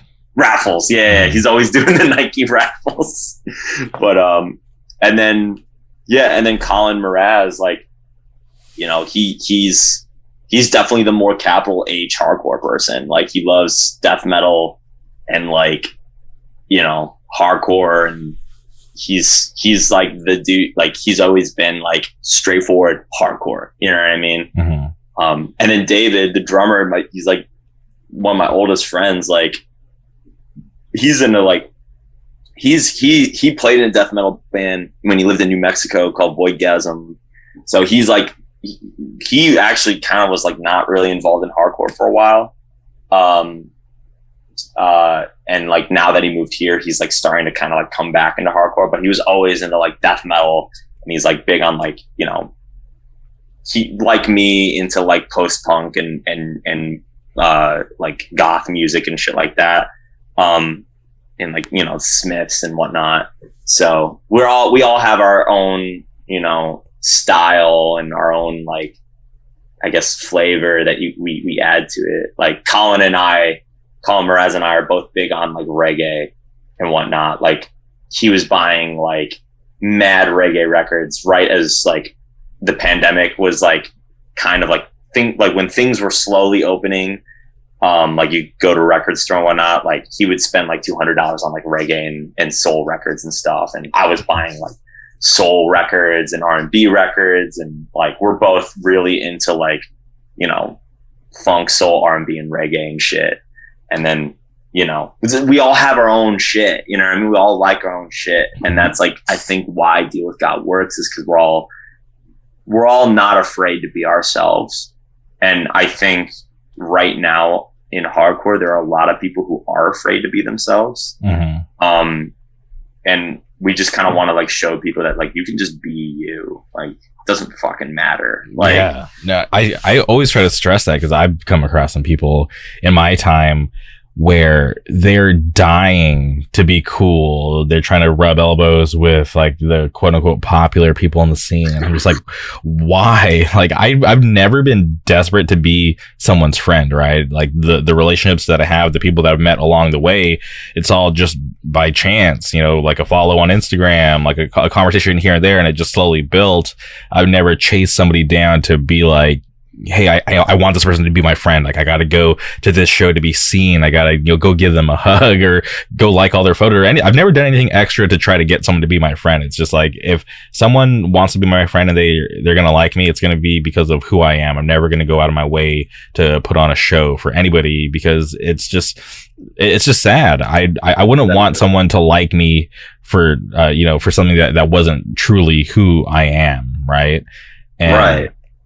And I just tell everybody, I'm just like, just, you know, I get it can be hard, right? And I always think maybe I was fortunate enough to have been bullied as a kid, and they just happened to try to bully me on the one thing that I was never going to give up, right? This girl bullied me in middle school for, you know, she tried making fun of me and making me feel bad for liking anime and playing video games, and I'm like, right. And I just had this realization. I'm like, dude, if they're not going to like me because I watch Dragon Ball Z and I play Twisted Metal, that's fine. Which are both cool fucking things to do. Like, yeah. If you don't like that, fuck off. Yeah. It was just like those, like, they could have bullied me about something else and maybe I would have given in back then, right? But she just happened to choose those two things that I was never going to let go. And to this day, I still watch anime. I still play video games. That shit, you know, has helped me and, you know, taught me a lot about life and, you know, in ways that I never, you know, would have ever thought. I think sometimes maybe I just got lucky and other people probably didn't. I don't know, but it's just like, I always just wish people could be comfortable in their own skin. And yeah, I get it. It can be hard, and maybe you're gonna, find out that these people that you thought like you didn't like you, but that's fine. There's gonna be people out there that like you and gonna truly appreciate who you are, for you and not for some weird bullshit. And those are the people that are going to last in your life the longest. Like, Mm-hmm. one thing that like I always like am thankful that, like, I don't know if my parents instilled it in me or if it's just like a thing that you're just born with, but like, I was always myself. I never changed for other people. Like, my biggest pet peeve is when people are like act completely different around certain people. It's always been like I always call it out every single time I see it. I'm like, you're not being you. Like, cut it out. Like, I'm not in Deal with God specifically. Like, I don't give a flying fuck if people think we're like, at this point in time, I don't fucking care if people don't like us or think we're cheesy or whatever, or think we're lame or soft. Like, cool. Like, I haven't heard that before in everything else I've ever done. Like, especially like people used to like kind of judge what we were doing prior to like, Stand Alone and Deal with God, because we were doing goofier stuff. Like, I don't want to like kind of go through the whole timeline because I've done it 1,000 times. Kind of a quick plug. If you want to hear the history of like what led up to this point, my friends, they play in a band called Leaking Head from Rochester. They have a podcast called Kings of Punk where I'm interviewed on. If you want to hear the history of Syracuse hardcore, want to support those guys because those guys fucking rock. And they're more in the punk world, but they rock as people, and I love what they're doing. But yeah, so pretty much like I've always dealt with like people always, placing judgment of like the kind of things that I'm into. I mean, like just being in hardcore in general when you're in high school, which like, I think that might be the main thing that like why people are like angry at people who get into hardcore in their like mid to late 20s. That's me. Yeah. I don't get angry. I just think it's weird. Yeah. I was in a situation once. It's like because I have a lot of friends, a lot of people go to shows now that did get into hardcore in their 20s, like early to mid 20s. And that's like that's fine. Like you get into hardcore when you get into it, you know what I mean? But there are things that definitely like, you aren't going to be as seasoned as like someone who got into hardcore when they're like fucking 13 or punk or whatever. Like I didn't get like picked on. Thankfully I was very fortunate to go to a small private school that like really like kiboshed bullying.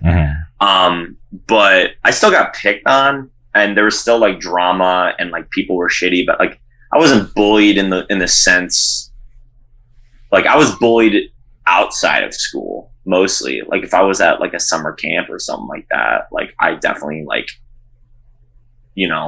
was preyed upon because of like my social skills at the time and like my interests, and even getting picked on by people that had similar interests with me was like very weird. So I always kind of grew up with like the complex that like, everyone hates me, blah, blah, blah. I'm weird. I'm different. Like, but I kind of like turned that from being a sob story, and especially later in my life, I was like, you know what? Like, that's not bad. Like, if I am different, if I am, like, it's not that I'm not desirable. It's just like people are threatened by people who are confident in themselves, and it's kind of like a reflection of like, oh, fuck you feel comfortable in your own skin. Like, I'm going to try to make you not because I'm uncomfortable in my own skin. Like, oh, you like video games a lot. Like I was the same way. Like, it's funny. People who were also into video games used to like, because I was a super nerd about video games in like elementary school and whatnot. I got picked on by that, about that. You know what I mean? Like people, and obviously kids will always find a way to like one up each other and whatnot. But and especially being involved in like punk and hardcore, like you're always going to feel like an outcast. But the beautiful thing about that is like I did have an alternative group of people I could run to. If like school sucked and like everyone made me feel like shit, I knew that there was like a whole group of people that fucking loved me and like made me feel like a person, made me feel like I was valid and like the things that I believed in and the things that like, especially being straight edge, which is funny because Rochester hardcore was not straight edge, but you know, being the young straight edge kid, like, you know, having all like the old heads and like people who were older than me, like kind of like guide me through the scene and like were very welcoming. Like it made the weekdays of being like at school feeling like kind of like you didn't fit in. Like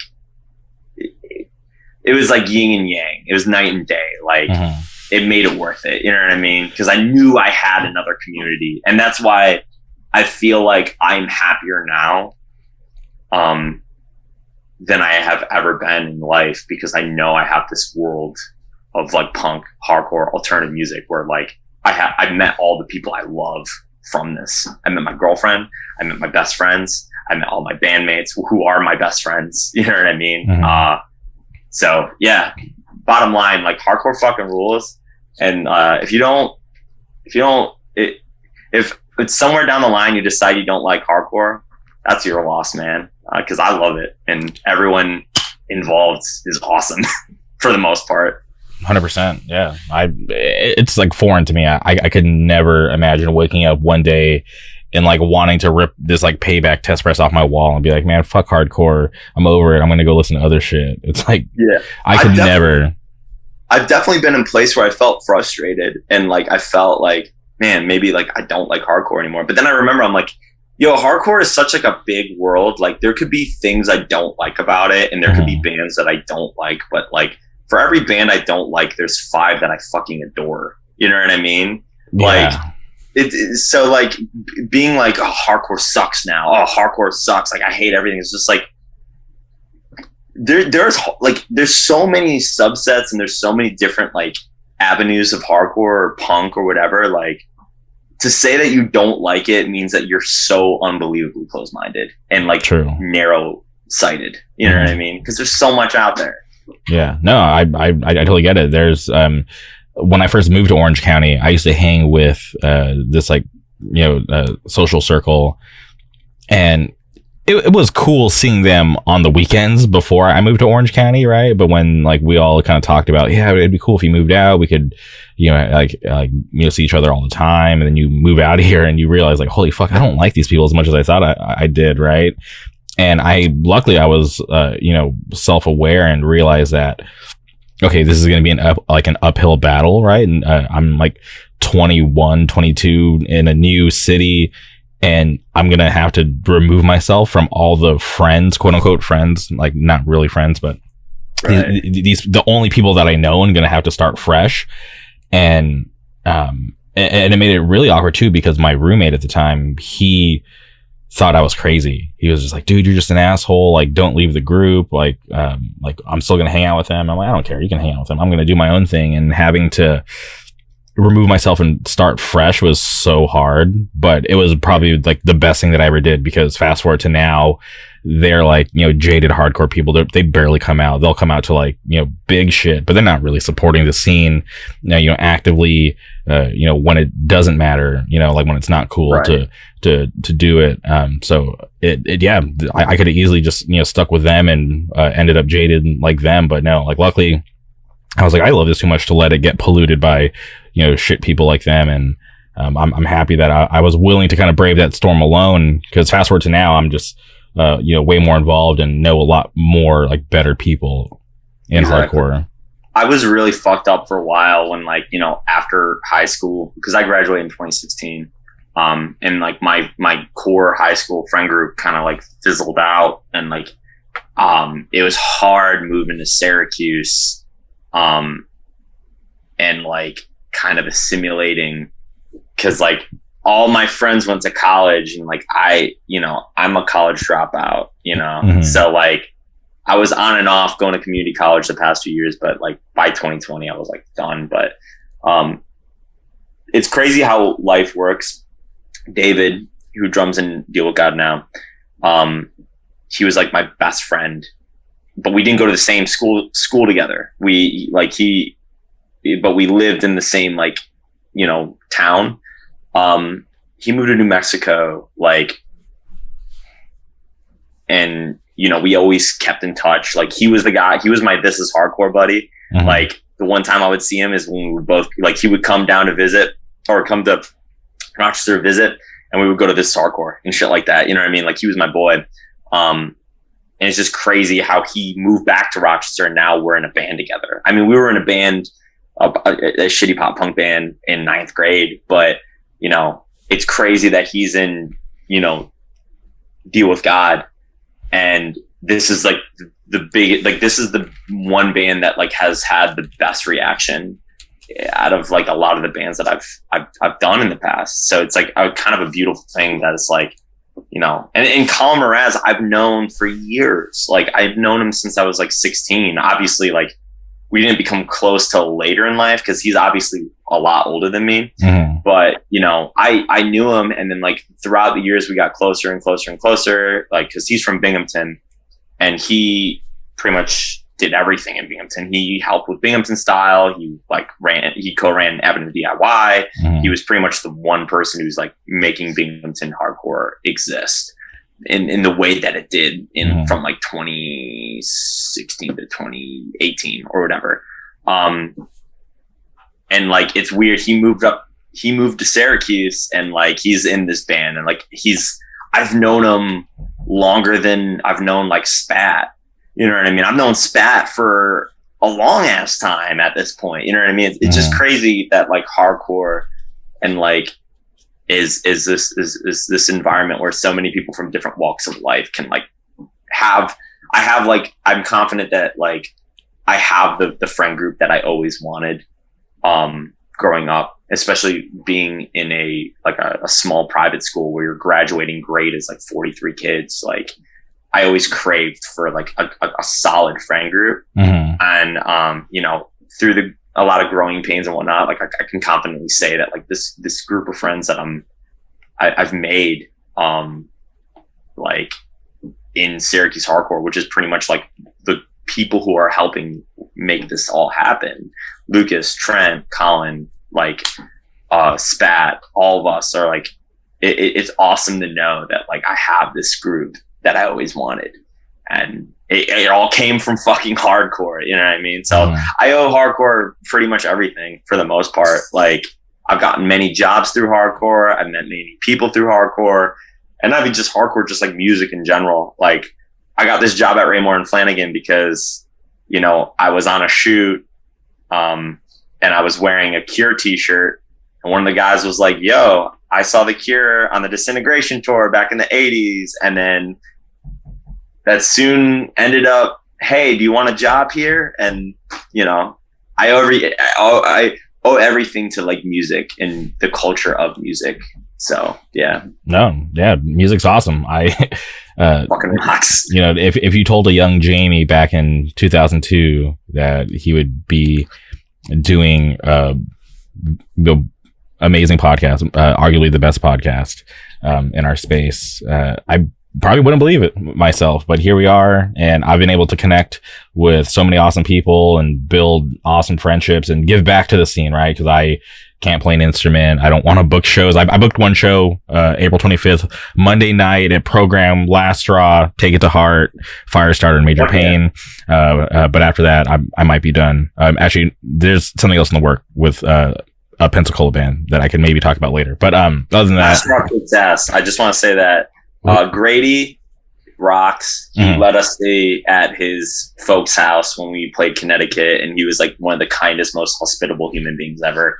And Last Straw fucking kicks ass. So I'm really glad that they're still doing that. So I just wanted to point that out there. I feel so lucky to have this opportunity to do this with Last Straw, right? Because I always have to express, you know, and let people know that Anxious is on a full U.S. tour with Boston Manor, Higher Power, Trash Boat, and they're doing this Last Straw show on their day off, right? They could easily have chosen to relax or to drive to Cupertino, but they're so awesome. They're staying an extra day in Southern California to do this show.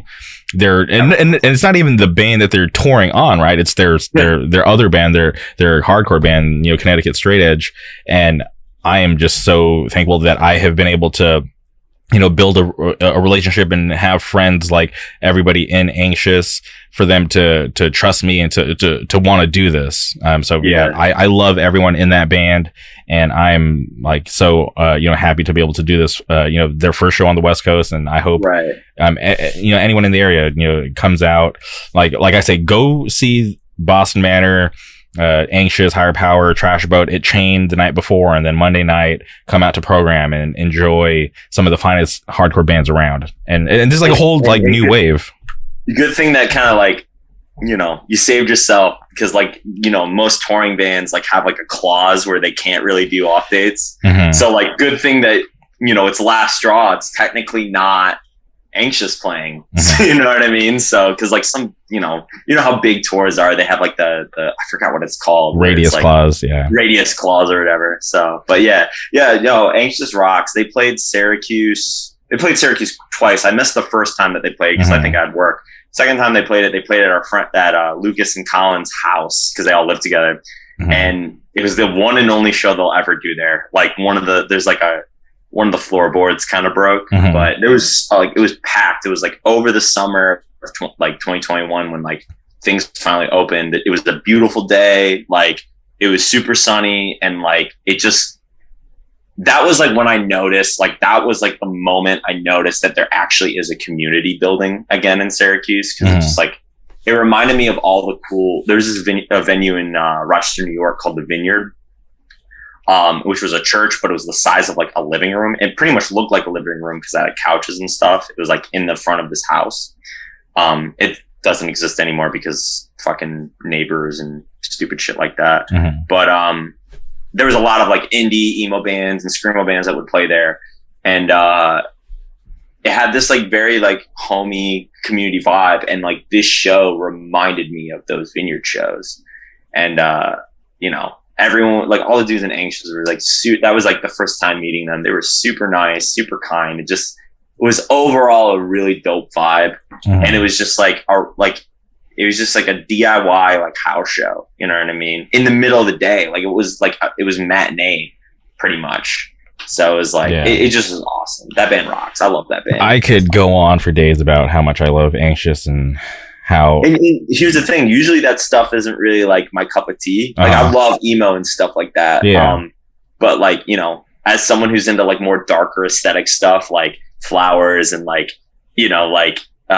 botany, I guess you could say, is like not really like usually something that like I would like, if I saw album art like that, I want to gravitate towards it. Mm-hmm. But like just like that show specifically won me over because of the energy. And like I mean, I love like 90s emo kind of stuff and like post-hardcore kind of shit, so like I love that stuff.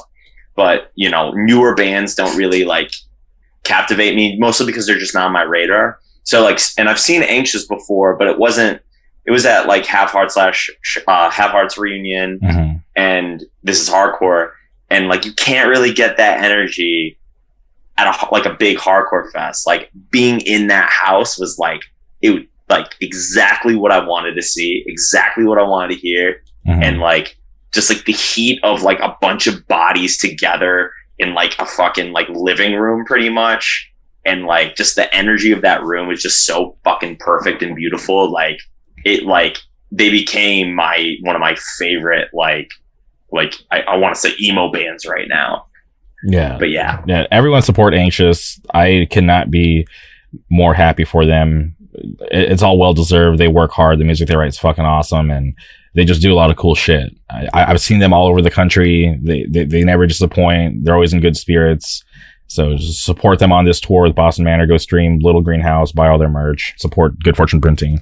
And yeah, I just love Anxious. I just love everyone in that band, and I'm so happy to be able to see them. And like it's like a week and a half, which I'm like, stoked about. So yeah. I just love that band. Great people. Yeah, really awesome. And that's the thing. Like when a band is like kind, that like makes such a mark, you know what I mean? Like, and that's like what I try to like kind of tie it in with like Deal with God and whatnot. Mm-hmm. It's like I want to be a band that like, yeah, like we play like aggressive music and we're like very aggressive on, like trying to be aggressive on stage and whatnot. But like someone comes up to me, like I still want to be like, still want someone to feel good. You know what I mean? I don't want to be an asshole. I don't want to fucking make someone feel like shit. So like, you know, and sometimes people take the tough guy vibe too far. And I'm like, dude, I've met people with like face tattoos that are like the most like kind human beings ever. Like it's so easy to be nice to someone. You know what I mean? Like it's just so easy to be nice. And even with them, last thing on them, because like I said, I could go on forever, and I don't want to turn this into an anxious podcast.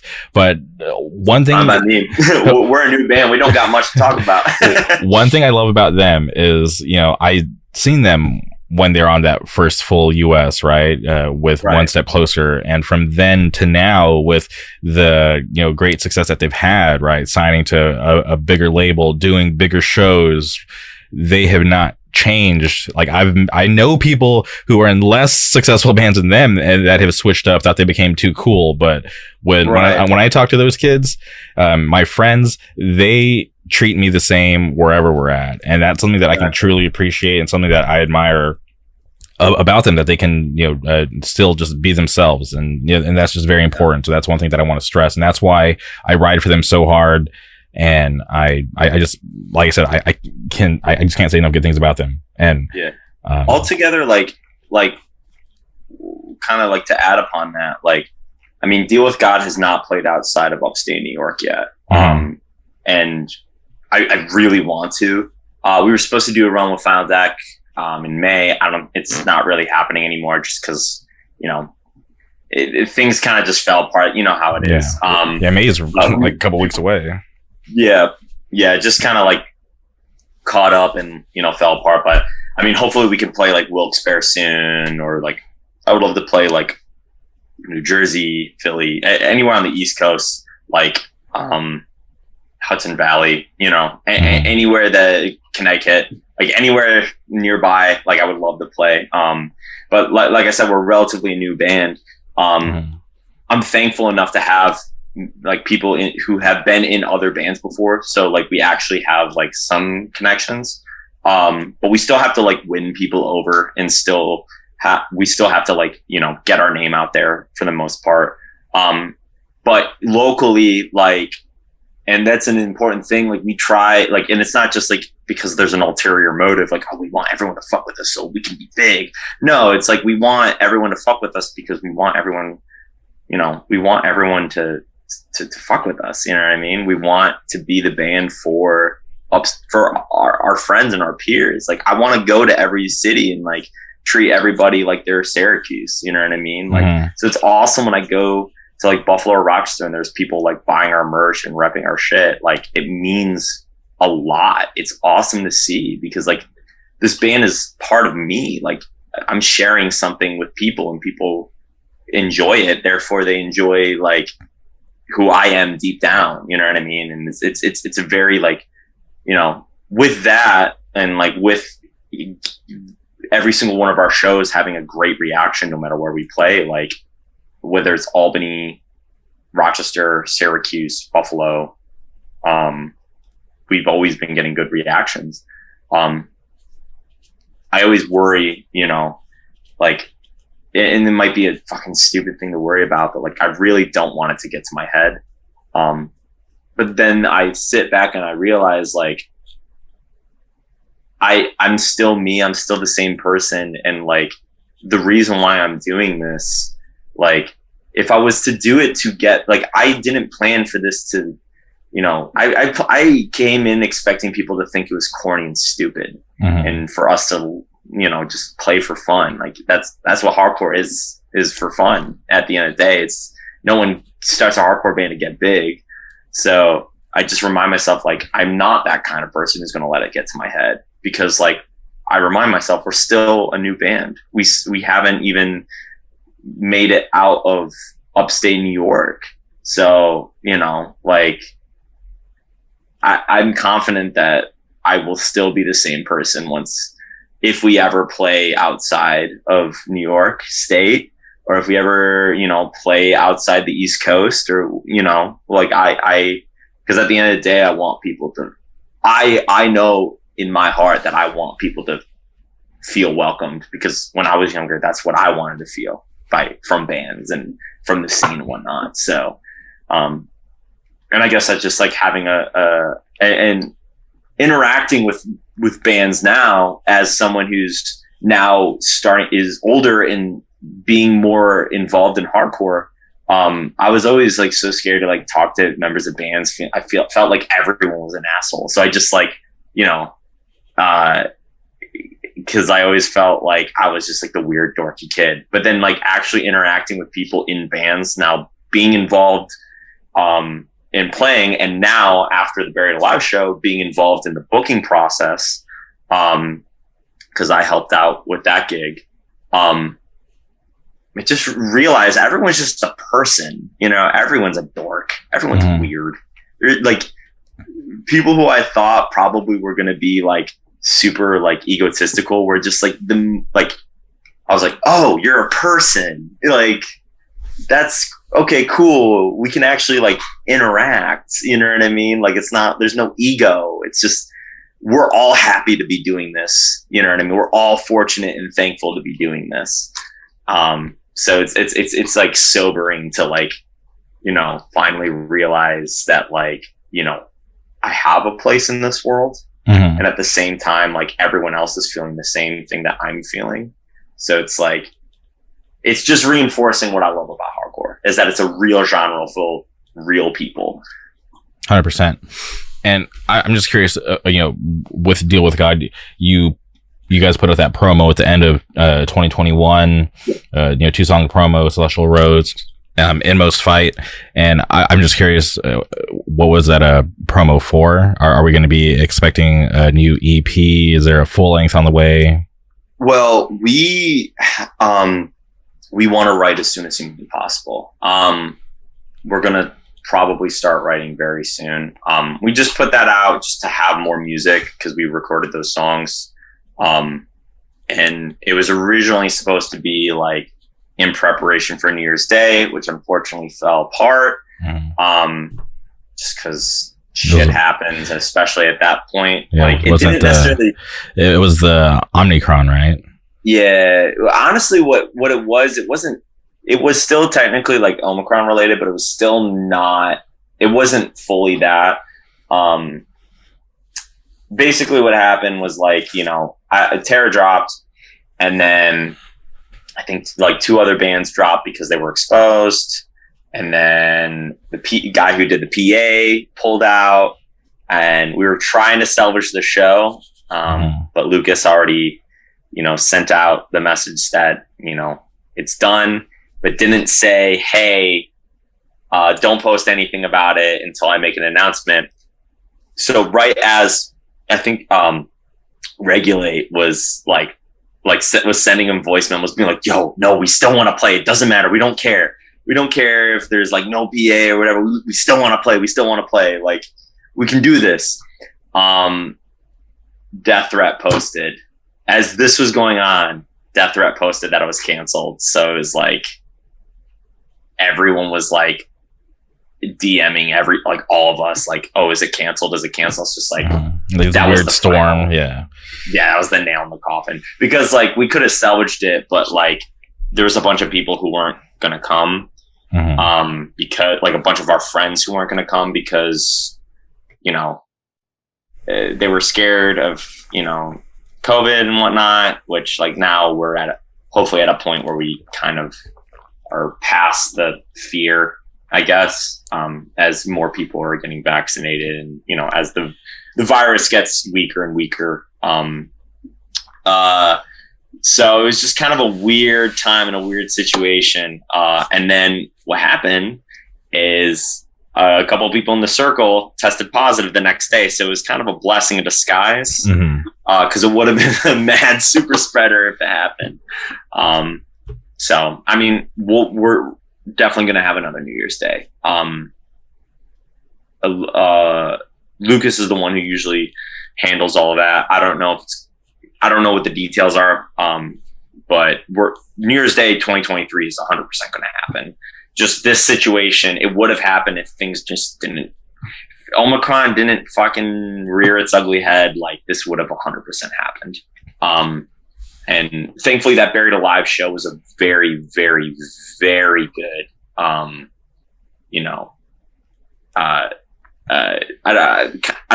trying to think of the word, but the Buried Alive show was good for Syracuse, just because, like, it still showed, like, hey, even though New Year's Day didn't happen, like, we're still kicking it, we're still killing it, like, we're still working hard and making sure that, like, it's not gonna set us back. You know what I mean? Yeah, I've been waiting for your set to drop because my buddy Jeff, who does Feet First Productions, was there, and he's dropped the Buried Alive set. I think he dropped the Age of Apocalypse set and the Sanction set. Yeah. Oh, and the Dom set. Oh yeah, and the Dom set. We're next. Yeah, it was a bummer that Tsunami had to drop that gig. Yeah, man. It was also a blessing in disguise because we were also, like, really, like, worried about breaking even, but we went beyond breaking even. Like, that show, like, exceeded all of our expectations. That show was huge. Like, that's awesome. In terms of, like, a DIY hardcore show in upstate New York. You know what I mean? Where, like, you don't know if it's going to be successful or not because, like, we have to work twice. Like, Syracuse and upstate New York in general has to work twice as hard as all these other scenes. No dig, no diss or anything, but, like, we, because of our location, like, we're not a destination. You know what I mean? We no one wants to go to Syracuse. No one wants to go to Buffalo. No one wants to go to Rochester or Albany or Binghamton or whatever. Like, people want to go to New York City because you can do cool stuff in New York City. Not to say there isn't cool stuff to do in upstate New York, but people just don't think about it, We're known for our mountains and lakes, you know what I mean? Not our, like, city infrastructure.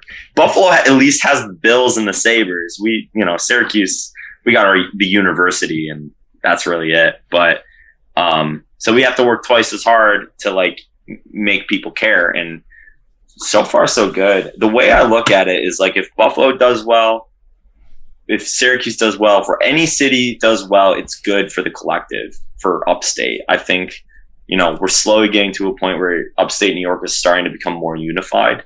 Because, like, if all these cities are 1 to 2 hours away, like, there's no reason why we can't be fucking with each other. You know what I mean? Because it was so segregated for a while, not purposefully, no beef or anything. It's just like, it was just separate. But now it's like we're starting to realize that, like, if all the cities are together, it's like upstate New York is one conglomerate. You know what I mean? Because, like, Long Island, people are, like, 2 hours away to 3 hours away from each other train ride, and they all still meet up in the same place. So if, like, that's the case, then upstate New York has no excuses, So it's like that's the beautiful thing about what's going on right now is, like, we have people from Buffalo going to Syracuse going to Buffalo, Syracuse going to Albany coming to us. We're all going down to Binghamton, Rochester. Like, it's in a good spot right now, upstate New York in general. And some people will argue Buffalo's not upstate, Rochester's not upstate. It's upstate. Western New York, Central New York, it's up from the city. What about international? We got to get some Canadians to come over and support your guys' scene. Yo, pre-pandemic, there were people who came from Canada for, like, back when trail was happening. And there are people from Canada that go to Buffalo, definitely. I think there were going to be some people from Canada coming to New Year's Day. But I honestly, my frame of reference for Canada is, like, very slim. I know Milspec, Wildside, obviously No Warning, I would love to play Canada. I haven't been to Canada in years. So, and the last time I went to Canada was going to the Hockey Hall of Fame when I was, like, a kid. So, big fan of Canada if it's the same as I remember it. Yeah, I'm a huge fan of this band called Prowl that's from up there. Yeah. Like I said, I don't know anything about what's going on in Canada right now. So yeah, Canada's cool. It's, like, obviously, like, geographically, it's way different than the U.S. in terms of like their scenes, because things are like super spread out.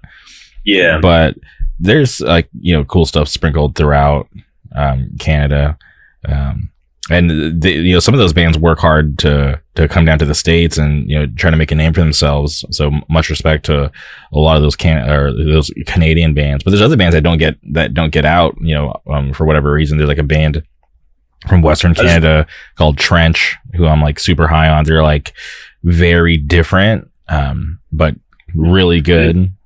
Funny you say that. There's a band from Syracuse called Trench, but they were a shoegaze band. So whenever I know of Trench, I haven't listened to them yet, but whenever I hear it, I'm like, I think like when I see them on a bill, I'm like, oh, that's weird. Why are they playing all the way out there? You know what I mean? But then I'm like, oh, it's a different band. But I'll have to check them out. I was really big on that band Shit, S.H.I.T. I never was known. Yeah, they were more of like the chain punk scene. You remember Not Dead Yet Fest? Yeah, I always wanted to go to that. That was always like, every year I was like, I want to go so bad. But I was, when it was in its like peak, I was like in high school, and like there's no way my parents were gonna drive me to fucking Canada for that shit.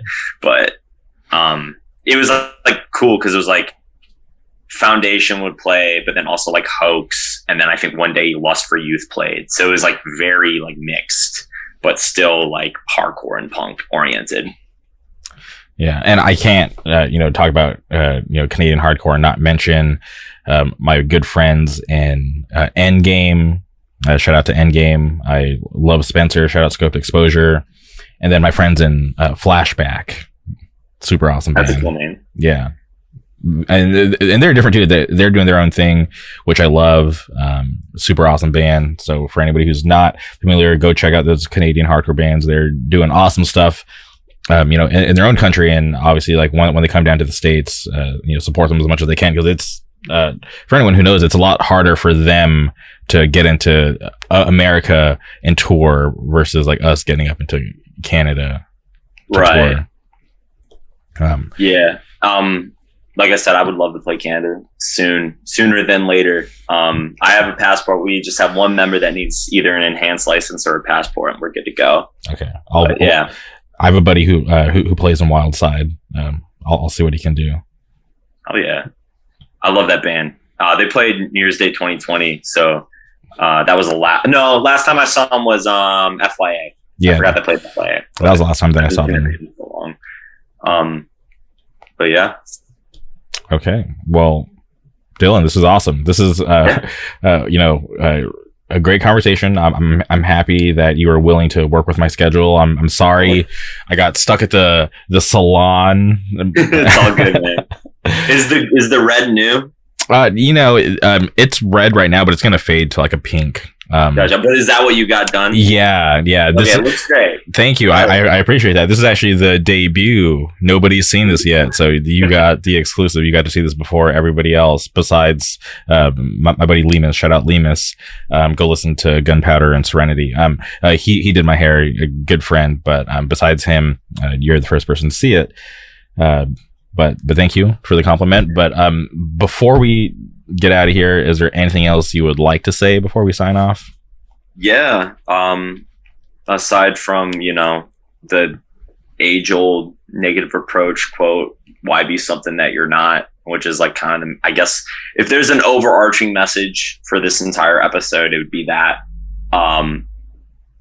But I don't know, just I'll give a couple shout outs. Obviously, like shout out like Ron and Evan and Donnie and Mark, Final Declaration. Sorry, it's a bummer that the run kind of fell apart, but you know, I always love gigging with those guys. I want to shout out Who Decides from Rochester.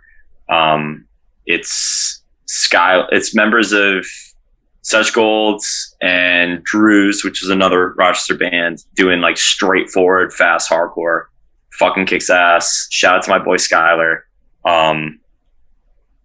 Rochester doesn't get that much love, so I always have to like plug a Rochester band. Obviously, Undeath. I love Alex. That's my fucking boy. I've known him for so long. And it's awesome seeing what they're doing in their world of death metal. And I'm very fortunate to, be involved in playing the record release coming up, which is the 23rd of April at the Bug Jar with Internal Bleeding, Mutilatred, Afterbirth, and Deal with God, us. So really excited to play that. I want to shout out Wrong Move from Albany, like being like the heaviest like band out of Albany right now. We just played their CD release show. Those guys are awesome. I want to shout out. Man, my brain's not working right now. Honestly, I want to shout out. Obviously, Binghamton Hardcore. They just had their first show in like 3 years. It's my boy Peyton is picked up the torch and he's starting to book there. They just booked Death Before. They just had a show, Death Before Dishonor, Year of the Knife, Cruel Hand, and Broken Vow, and Snub Nose just played there at this awesome spot called the Bundy Museum, which I really hope to play there soon. Who else do I want to shout out? Buffalo Hardcore, Smash and Grab, Violent Way, Exhibition, Final Deck. Everyone has been very hospitable and, very fortunate to have like a good relationship with Buffalo, Rochester, Albany, shout out Wet Specimens, Mystery Girl, Maniac, even though they're not really Albany, but Zach plays in them. Just overall, everyone rocks. Hardcore is cool. Thank you for having me on. This has been awesome. I know we don't really have much to talk about because Deal with God's like relatively a new band. But hopefully, I can come on after we do more stuff and I can talk about that. Hopefully we'll be recording soon and writing new music. Standalone's got a new EP on the, in the works. Overall, everything's cool right now. Life is fucking awesome. Shout out Targeted and Lorcan, who is a long supporter of Deal with God. And that whole crew, Blame God, Stabbed, etc. I really can't think of anything else right now. But yeah. All right. Well, Dylan, this was awesome. The door's always open. You're welcome back on whenever you want. It. Just let me know. Thank you for everybody who tuned in. Go listen to Attitude. Go listen to Forfeit. Oh yeah. Okay. Pay your respects. Yeah. Pay your respects to March. Underrated. Shout out. Man, I'm trying to think of a deep cut. I don't know. Eternal Youth, maybe. Tolerate. The Promise. Trying to think of like a real deep cut. Syracuse. God Below. The last hardcore band to have 3 guitars. Every single time I mention that we have 3 guitars, God Below always gets mentioned. They fucking kick ass, and they always got the short end of the stick because they weren't a straight edge band out of Syracuse. So shout out God Below. Syracuse hardcore rocks. Hell yeah. All right. Well, thank you, Dylan. Thank you, everybody, and we'll be back soon.